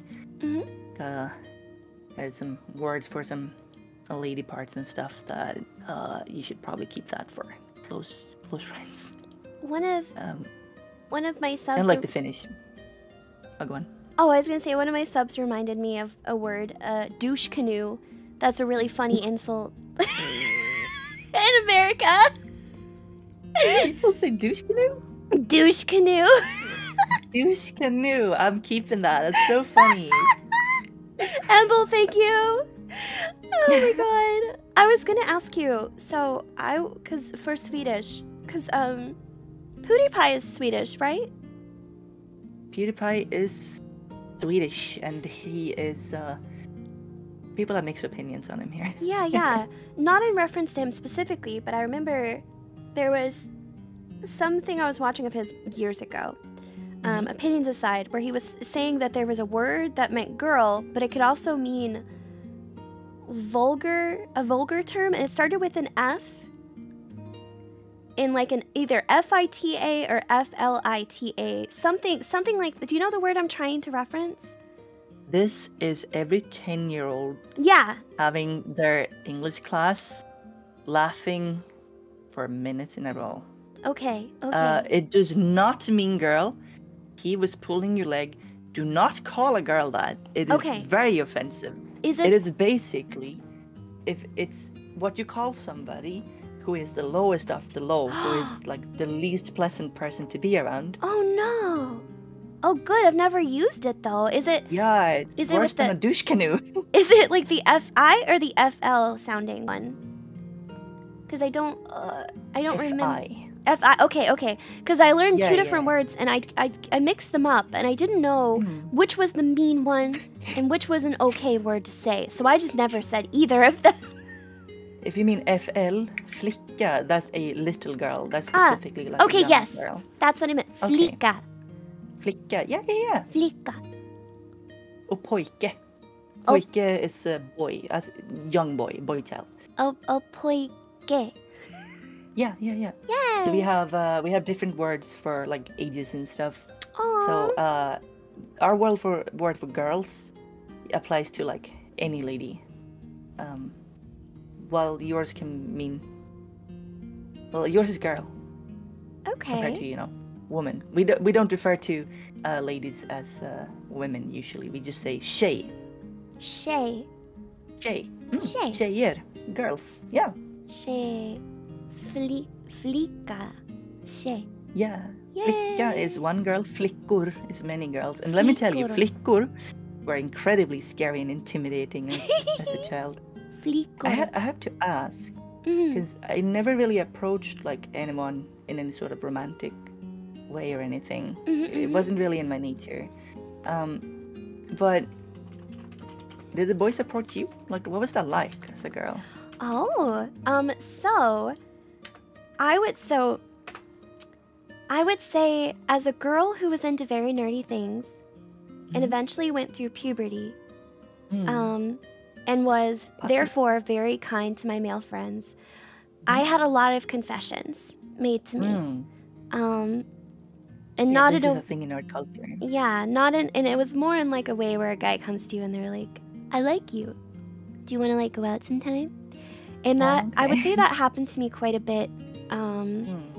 Because, I think at that age I was pretty okay looking. I was like I wore like black trip pants and shirts and I think I was a cute kid.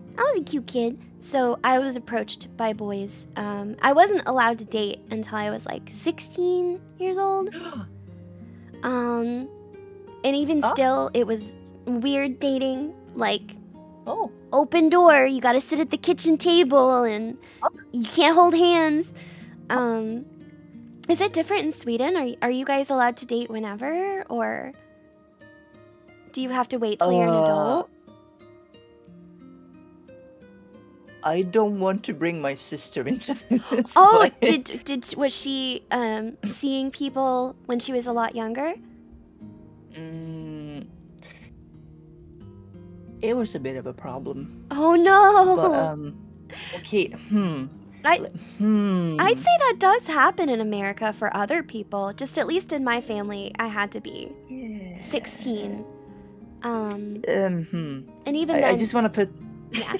It out here that Scandinavians, especially Swedish, are very sexually liberated. Oh, we're not. It's just like, it's very open, and we believe in like open acceptance and letting people doing whatever, consenting adults, whatever they do, nobody else's business really. And I love you, have a good time with each other, it's cool. And not ever like a bad thing unless something bad happens. But it's not like a, I don't know. Sweden's pretty open, but sometimes I feel like how do you approach this subject? Well, I feel like some parents should keep better eyes on their kids. I think a balance between our two cultures would be best, because I feel like, and this discussion, I'll handle it like maturely, of course. I think that a lot of pressure is placed on people in America for their first time of intimacy with someone. So much so that it creates sort of a lack of conversation about those things. It creates a fear. It creates anxiety and expectation for that time to be this big, magical, amazing moment.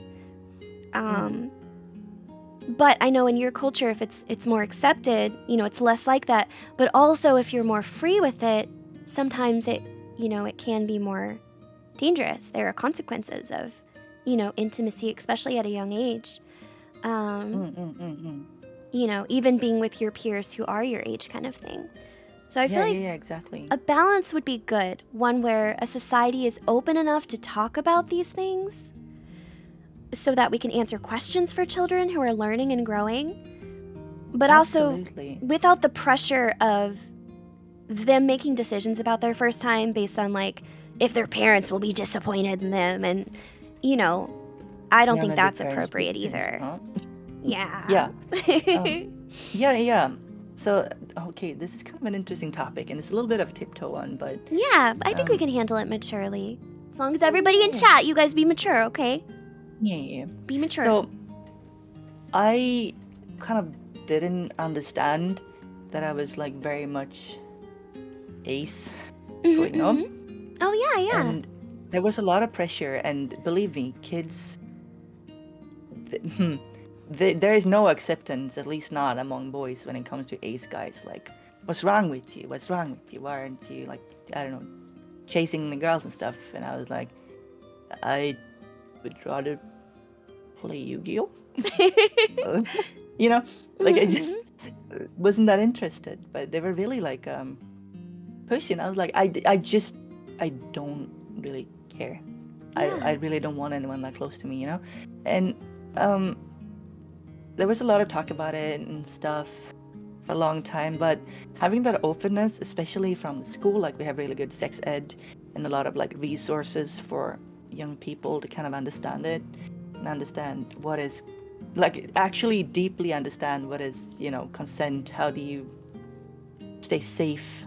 All of these things are so important, and having a society that's very open helps a lot, for sure. And I know that not every culture is like that. Yeah. No, it can be different kind of depending on subculture in America, for example. I agree with that very much. I think that for me, I know you talk about, being ace and stuff like that. I think the term I would technically use for myself is like demisexual, where I need to have like a strong attachment to someone. Because I always thought I was broken, because I'd have female friends who would like look at like big buff dudes or like actors and be like, oh, he's so hot. And I thought I was broken because I never understood it. I'd be like, I mean, I guess he's okay. Or like, I guess they're all right. I can understand when someone is an attractive person. Like, I can be like, yeah, that celebrity is like the guy who plays The Witcher. I forget his name. But, he's an attractive guy. Yeah. I'm not attracted. Objectively handsome. Oh, yeah, but I'm not attracted to him. I just am aware that he is a good-looking person. So I always thought I was broken. Yeah, I always thought I was broken, because I had, like, girls screaming over Backstreet Boys, and I'm like, I don't get it. Oh, Henry Cavill, that's his name. But then I would meet someone in real life, and I would get to know them. And I never start out thinking that I don't meet a guy or anybody and go, oh, you're attractive. Like, I have to get to know somebody. And then one day, it'll just click. And I'll go, oh, I like you now. So and I'm definitely not ace, but I do understand some of that feeling of like, Well, okay, so hear me out. Mm-hmm. I am very much demisexual, is what I've learned. Mm-hmm. There's Mm-hmm. also a term called demi-romantic Oh, to yeah, yeah. separate them. Mm-hmm. Mm-hmm. But demisexuality is absolutely on the asexual spectrum. Oh, Um, that aspec, as they call it. that would make sense. Like I I can appreciate like like sexy art and stuff, and I like playing like waifu slapstick games, but then like I don't like seeing like lewd art on like my Twitter feed when Yeah. when I don't want to see that. So I mute a lot of stuff. Oh my god, me too. They take me so long to clean up my Yeah. feed. Like, I don't want to see it. I know, and I Put feel it behind the thing. and I feel bad because I'm slowly finding ways to embrace certain things. Like I know my Halloween costume is more lewd than I normally am, but I liked it because it was what I was comfortable with. But I understand how you feel, where sometimes I'm just like, blech, I don't want to look at this stuff. Like, get me out of like, get out of This my is face. weird. What the heck? Yeah, let me. I want to look at like bunnies. Yeah, I have to Yeah. be in the mood for that, and I think that's why I can look at like slapstick anime games that are lewd and laugh and giggle at them, because to me it's not sexual. It's funny. It's funny. Yeah. Yeah. No, I totally get it. Yes. You laugh at it. Haha, it's silly. Yes. Yes. Yeah. Mhm. So a little thing here. I know that there aren't like there's no majority of ace people, but there's quite a lot of people who are ace and on the asexual spectrum. Mhm. And people in general who just don't appreciate obscene and lewd stuff Mhm. in general being randomly presented to them. Yes. It's not like a net positive. Not everyone wants to see it. So I think it would be nice that we all remember that and not just put Yeah. that everywhere. Yeah. Like I like little bits and jokey ways. I know in ASMR streams, sometimes things get a little more, in that direction, but it's always something where it's walked there. I don't like to run there, and I don't like to be explicit, because I'm not comfortable with that. And Right. yeah, and there's plenty of content out there for people who enjoy those things. There will never be a shortage of Yes, and we don't need it on our feeds. yeah, there will never be a Okay. shortage. So if you love that, there are plenty of places to get that content. Mm-hmm. So interesting. Yeah, I always felt so to kind of walk it back a little bit. I did Yeah. feel kind of broken too. Or, I'm sure a guy like me who's I have this voice and kind of soft. I mean, still was always like more than capable of defending myself and stuff Mhm. like that. But soft personality. I think you can imagine all the things that I got called. Like, there's a very specific word that starts with F that was like just like the go-to word for me. And not like being that interested in girls in that way, more so in like I would love to befriend them, but there's no way to talk. There's no way to like interact naturally. Yeah. Yeah, it was interesting, and I felt very broken. And it's not now until I'm kind of an adult that I understand myself a little bit better. And it would have been nice if somebody just said, "Hey, did you know that like asexuality is a thing?" And as a kid, I would have been like, "Oh, You would that's have me. I can stop thinking about it." felt understood. Yeah. Which is very nice. That's why it's good to talk about these things. It's very important, because also, a lot of girls when they're younger go through phases where certain kinds of girls, you learn like sometimes it's hard to have certain male friends because they've got the raging hormones. They see you as a love interest and not as a friend. So you being someone who is a male who clearly, for the most part, has an interest in just being friends is a nice thing. Like it's a treasured thing, Not that I it's feel like that. Yeah. It's great because I feel like most of my deepest friendships are with men, males, guys, because I have that level of trust with them, Yeah. That's so nice to be able to have that, I love that. I love it. Would it be nice to do that more growing up too. It was hard. I was very Yeah. interested in getting to know the girls because they seemed chill, and sometimes I was very different as a kid. But it would have been lovely having some girl friends. I have this vivid memory of playing rugby, which is like the European take on American football. Yeah. They both came from the same sport, but one branched into rugby, one branched into American football. Interesting game, by the way. I learned to appreciate it. It's really fun to watch. Mm-hmm.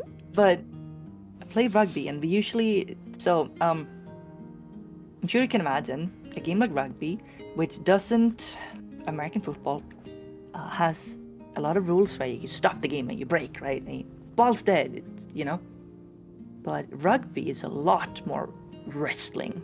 Yeah. And in PE class, I wouldn't enjoy that because they were always too rough, and I don't like being piled on like that. It really hurts. And combat sport kid, I can take one at a time, but I'm not. I don't know. I'm just gonna get hurt.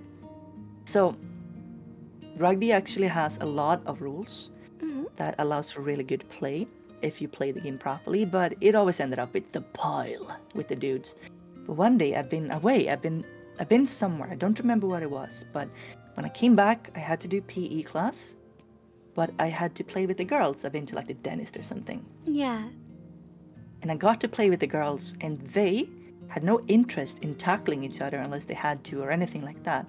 They passed the ball and they were strategic. And we had a lot of fun. I remember so vividly playing rugby with the girls because we played a proper rugby. We played a proper game. It was super fun. Wow. And it was like one of the few times I bonded with the girls, and I was like, wow, I kind of like this. They're like chill about stuff, Not everything has to be so rough and tumble. That sounds so much better, especially for you, because I mean, I would hate to be playing rugby with people who are like tackling me and pushing me to the ground, and I don't like any of that stuff. Dudes hopping on you on the ground, that hurts. Yeah, no, I'm fragile. I bruise easily. Yeah. I'm indestructible, but it still hurts, Yeah. But like just that experience of like actually getting to bond with some of the girls a little bit was very nice and comforting. And then I never found a way to approach them again because these thought I was this weird geeky kid, Yeah. So that was a very like boy thing. Just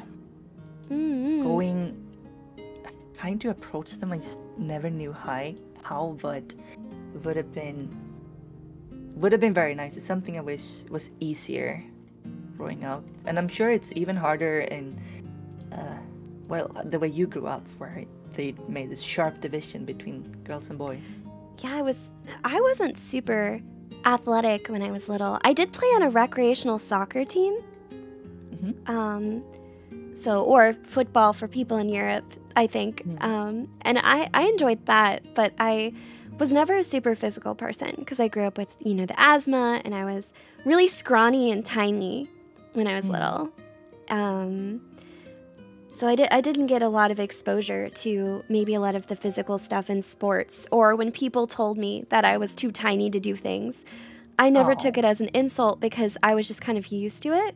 But I think if I was a girl into sports, I would have probably been very insulted if people said I was small and couldn't do things. Oh, yeah. Yeah, Yeah, I was kind of a short kid, to be honest. I always Took me wanted a while to grow.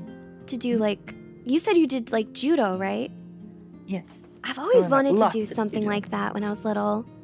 Like Oh, yeah? karate or something. I always thought that'd be so cool. It is so much fun, especially grappling sports. I think all good kids, at least, are not bullies, should learn grappling. Yeah. I feel like that would be really cool. All I know how to do Were you is not allowed? well, I mean, my parents weren't super into violence. Like we weren't even allowed to have Nerf guns. Like the fake guns that shoot like the little stickies. Yeah, they do hurt if they hit your eye, though. I have been hit in the eye. We weren't allowed to have any Wow. mock weapons in the house. It could have been because my papa was in the military, so he saw he enough. understood violence. Yeah, so in my yeah. house we weren't allowed to have any Nerf guns. We couldn't use water guns, anything like that, you know. Which, you know, I kind of get now that I look back as an adult, and I'm like, you know, he probably dealt with enough at work. I don't think he needed. We didn't need violence in the home. And that transferred to video games too. Like, I couldn't play like Call of Duty or like any super violent games. I couldn't play. I never played like Mortal Kombat or anything like that either. Did you do any of that stuff when you were a kid? To a point. I don't really remember, but I got really into violent games after a while, but I enjoyed some nice chill stuff. I actually, really early on, I came to enjoy old games, like, while all my friends and stuff were, like, into, like, God, what was this? You know, like, PS3 stuff and all of that. I was like, Nintendo 64! Yes! They're more fun! Yes! I loved retro games as a tiny child. I don't know why. They were just more fun. And eventually, I don't know, I just kind of started, like, buying my own games, and some of them were violent.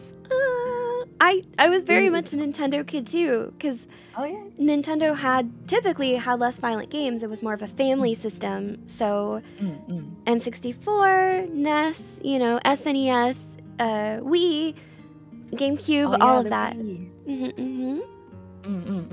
Yes. Yeah, but violent stuff. I don't know. I eventually started drawing like my own comics and stuff, and designing my own board games and stuff, and they had violence in them. I just didn't talk about it, but it kind of came around, and I think my parents had a let the boy be a boy moment. Recently, I found my old manga. I used to read. I saw your little clip. Yeah. Oh my god. Please tell my audience though. I don't think they know. So I found my old manga, and they used to come in these volumes. Like in Japan, for example, Shonen Jump has one of these kind of it's just like a few chapters of like mangas every time. So I got one, and I read it, and I was like, well, there's a lot of girls in this one. They're not really wearing that many clothes, huh? And then, there's a lot of gore in this one. Oh, that's really detailed. And I thought it was pretty cool, though. I thought it was pretty cute, and some of the stuff, and like entertaining, and just different, very very different from the Donald Duck comics that I usually read. So yeah, I started buying them and stuff, and I showed my parents. And don't worry, I'm gonna get to it. But I showed my parents, and I said, "Hey, you should read this. I thought it was really cool." And they had a look, and the day after, they were like, "So we think that comic may be for older kids."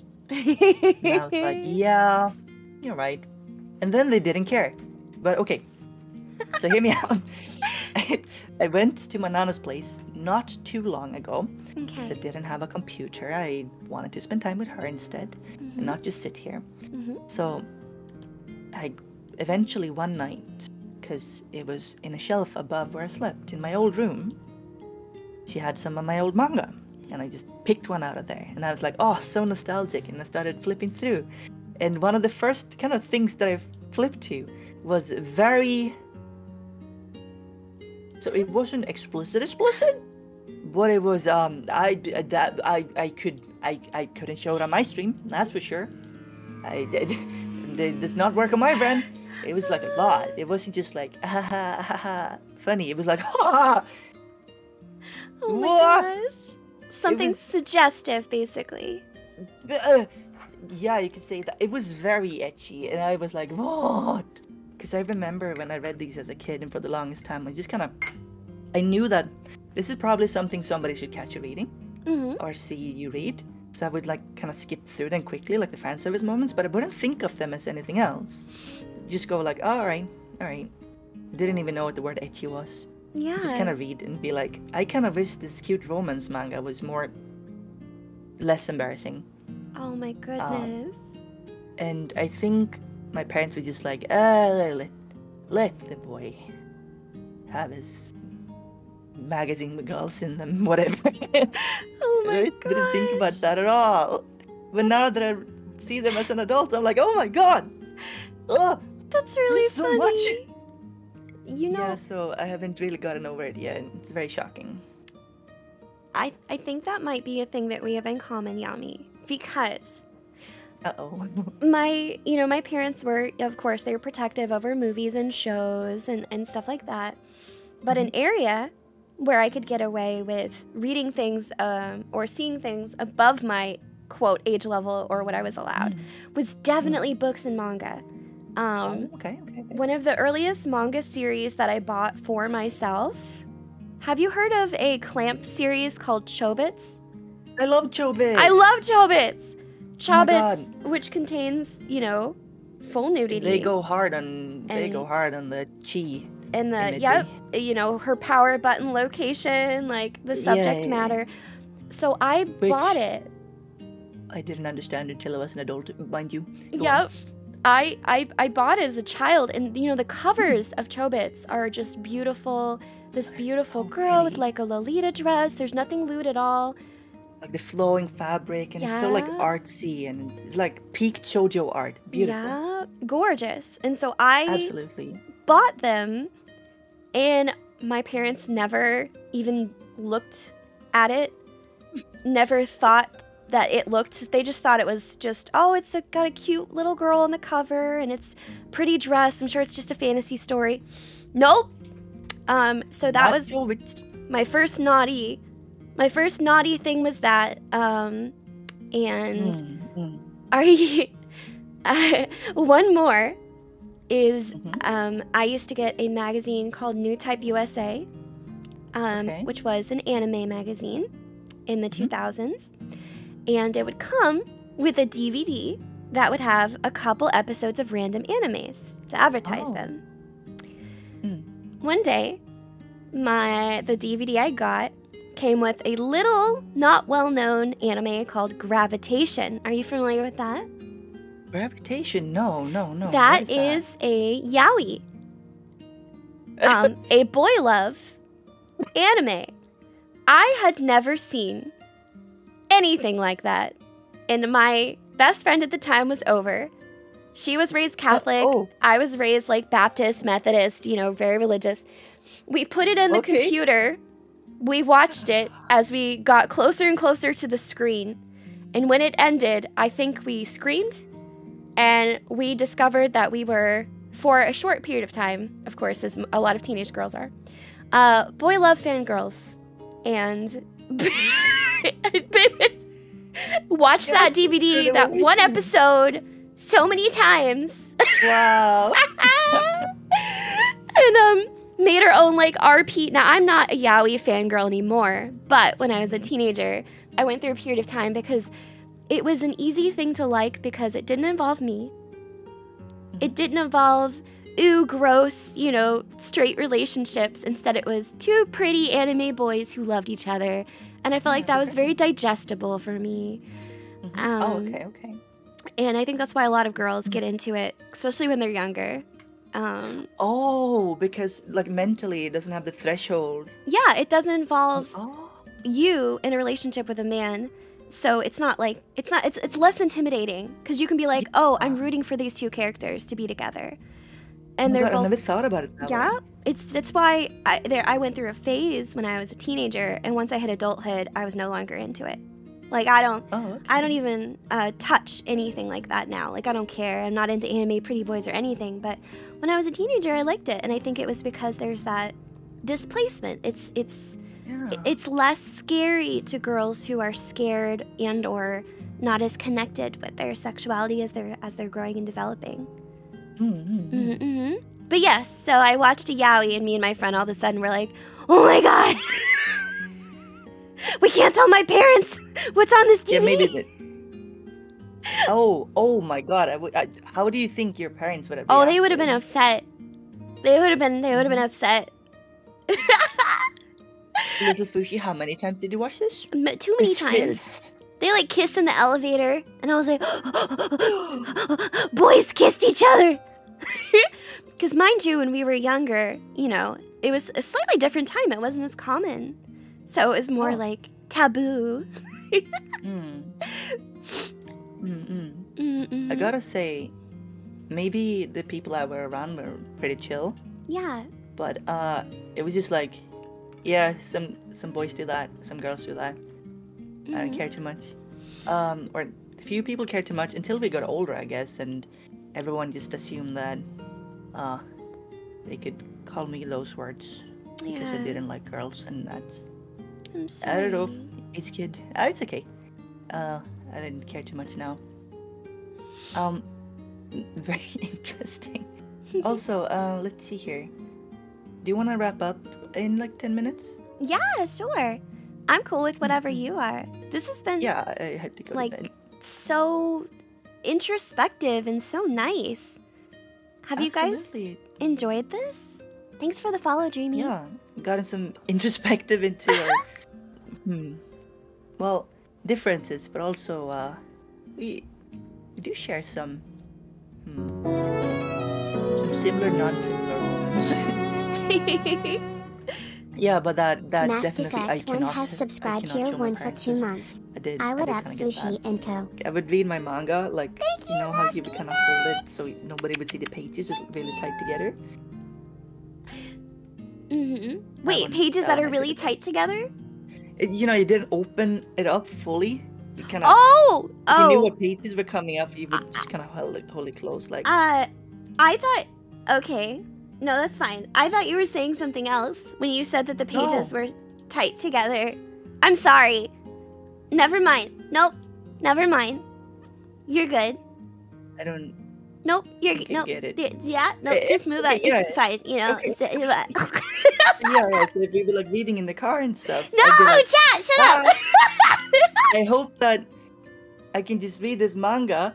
I'm really interested in like this couple. I hope that they will like, I don't know, get closer or something and like reach their goals and stuff. They study really hard or whatever. And then like, oh yeah, in this part you see her panties. So I want to read what happens, but I don't want to anyone to get the wrong idea. Like it was a really big pain of reading manga now that I think back to it. Even though I didn't like care, it was just like, I don't think anyone should see this. Exactly. Yes. No inappropriateness. No. But yeah. Also, I just have like speaking of different kinds of like romance and stuff. A real quick one about it was Girl Love actually, which is something that I only watched like one full anime. It's called Strawberry Panic. I had a close girlfriend that she had recently kind of come to terms with the fact that she's lesbian and come out. And she wanted some reassurance and stuff. And she was finally like, yeah, girls. And we were like, yeah, we love this for you, girls. And so she was super into Strawberry Panic. And it's basically I like Strawberry the Panic two characters. too. They're the drama. There's the shy girl, and then there's like the older, very like, I'm so pretty. Oh my god, I'm that girl, you know. And basically the other girl like faints because she's so pretty or whatever. I don't remember. It's very silly, very very goofy. Yeah. But we watched that, and I was like, wow, this is so like, it's so like cute.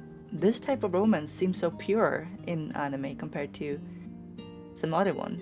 Now, I don't know, there's some messed up stuff in Strawberry Panic, I think, but I can see the appeal from the other side, too.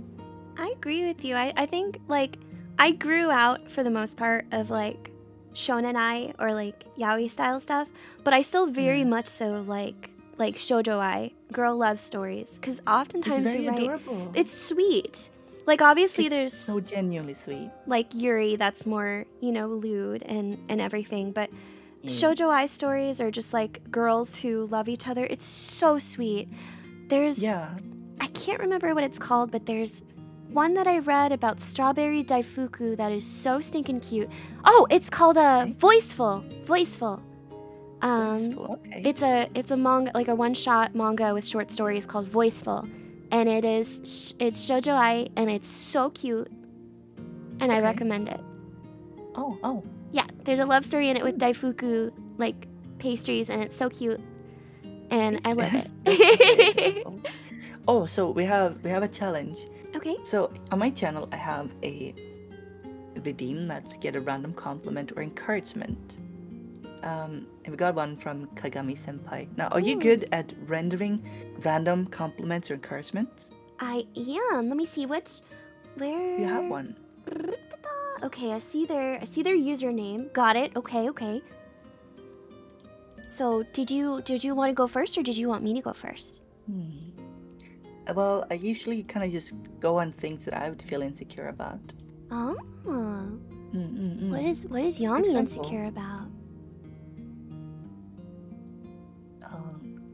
You look pretty when you smile with your teeth. Oh. Stuff like that, or your eyelashes are pretty. Or you're not a bother when you're trying to cheer people up, or people do enjoy you being around. Those are nice things. So there's a flurry of them. What do you got? If I went for things that... I think for me, I like compliments that go really deep inside. So I'd say like... Or encouragement, I'd be like... When you have a day that's really hard, just know that you did so much by just being there, by just being in it, by just existing. And know that your body and your mind is worth taking care of. You are worth the food that you eat, the water that you drink. You are worth the enjoyment that you have. You are worth having nice hobbies and being friends with people. You are a good person to know. You are a lovely person to spend time with. And you are more than a username on the internet. You are a human being. And we know and recognize that. And I hope that you have a beautiful month and a beautiful rest of this year. Whoa, that was an entire page. That was Wow. I will object though. I am a four-letter username on Twitch. That's my entire personality.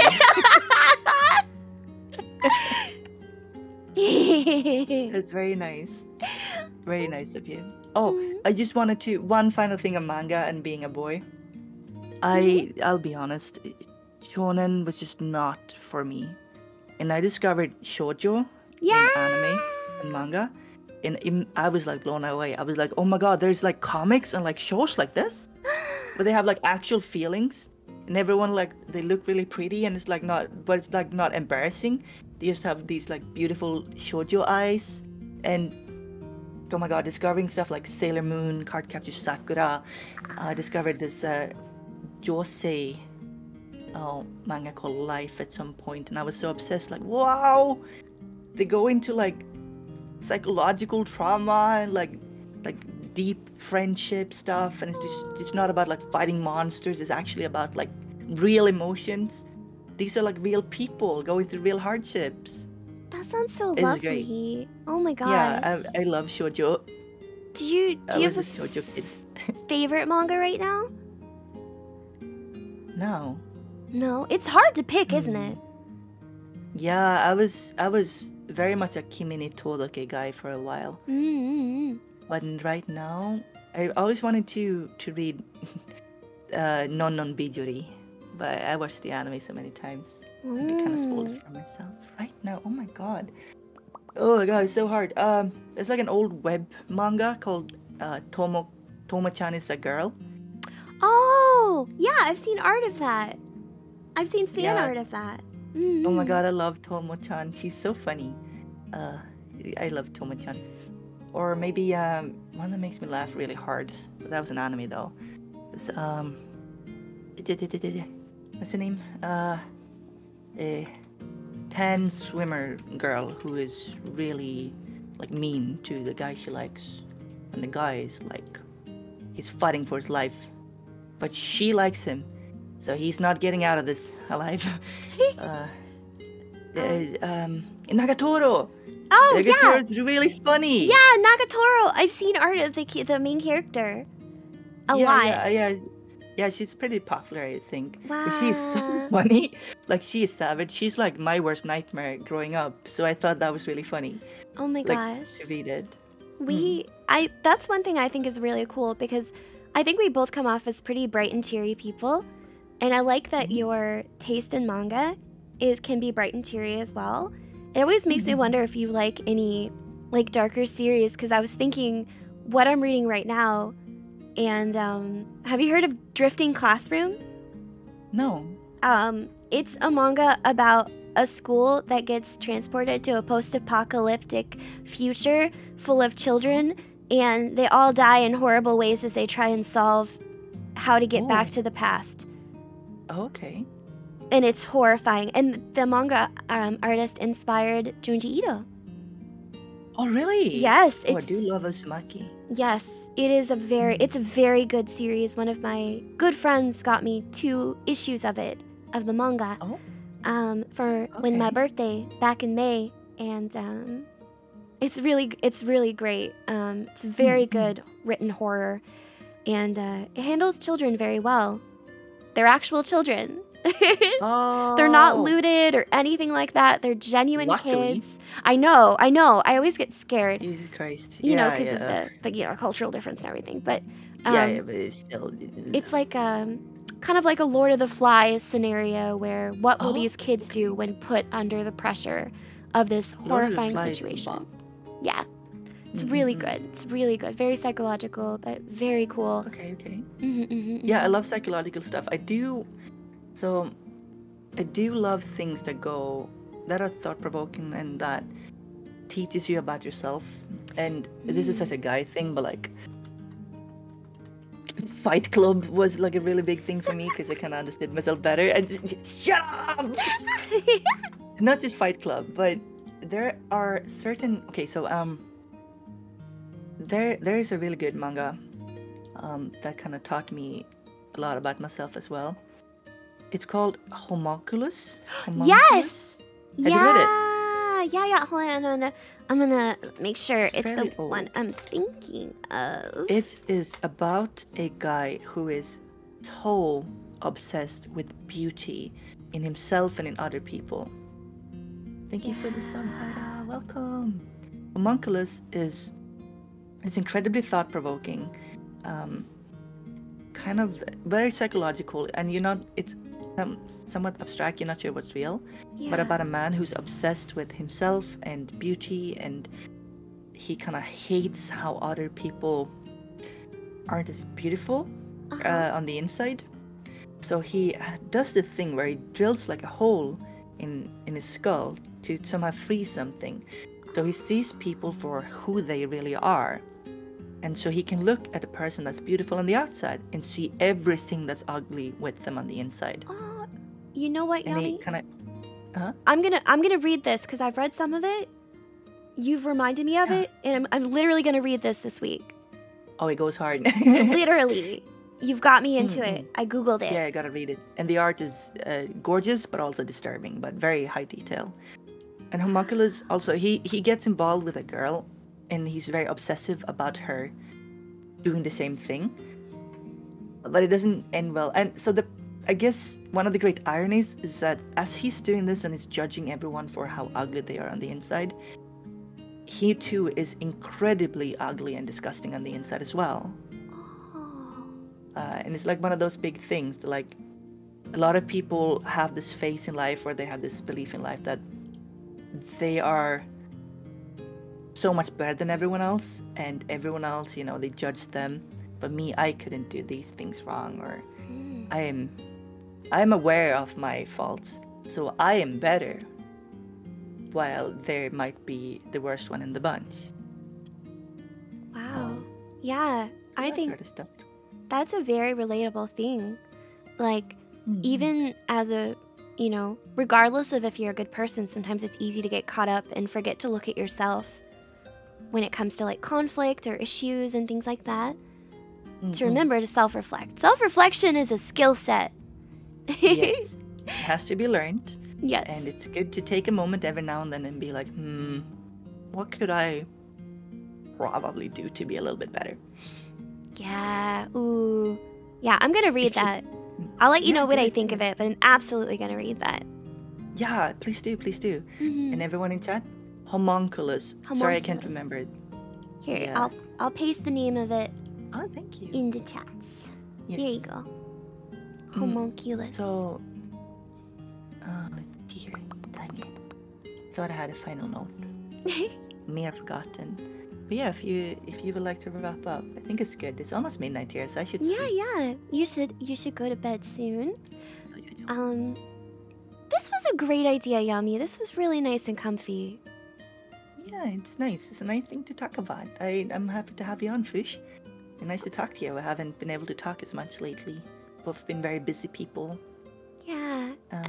So what do you want to do? Are you gonna keep being live, or are you gonna wrap up too?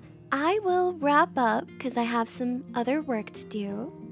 But I was thinking, when we do end, we could raid the same person, and unless you had someone in mind, we could do another member of the Midnight Society who's live right now. We could do that. Yeah, I don't know. I didn't really have anyone in mind. Anyone's okay. But everybody, make sure to check out Miss Fushi. She is so sweet and has been very important to me. I'm pretty sure that the Yami that's here now would probably not be the same if it wasn't for Fushi. So we appreciate her.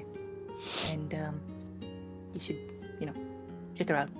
Oh, thank you, Yum Yum. I appreciate it. You've been a lovely friend, and it's great to have a friend who's a VTuber who I've known for a hot minute, and it's cool to be true internet buddies. Like I love that.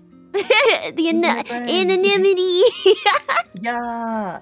Oh yeah. We don't know much about each other's personal stuff. Yeah, it's great. Yes, because that's a VTuber thing.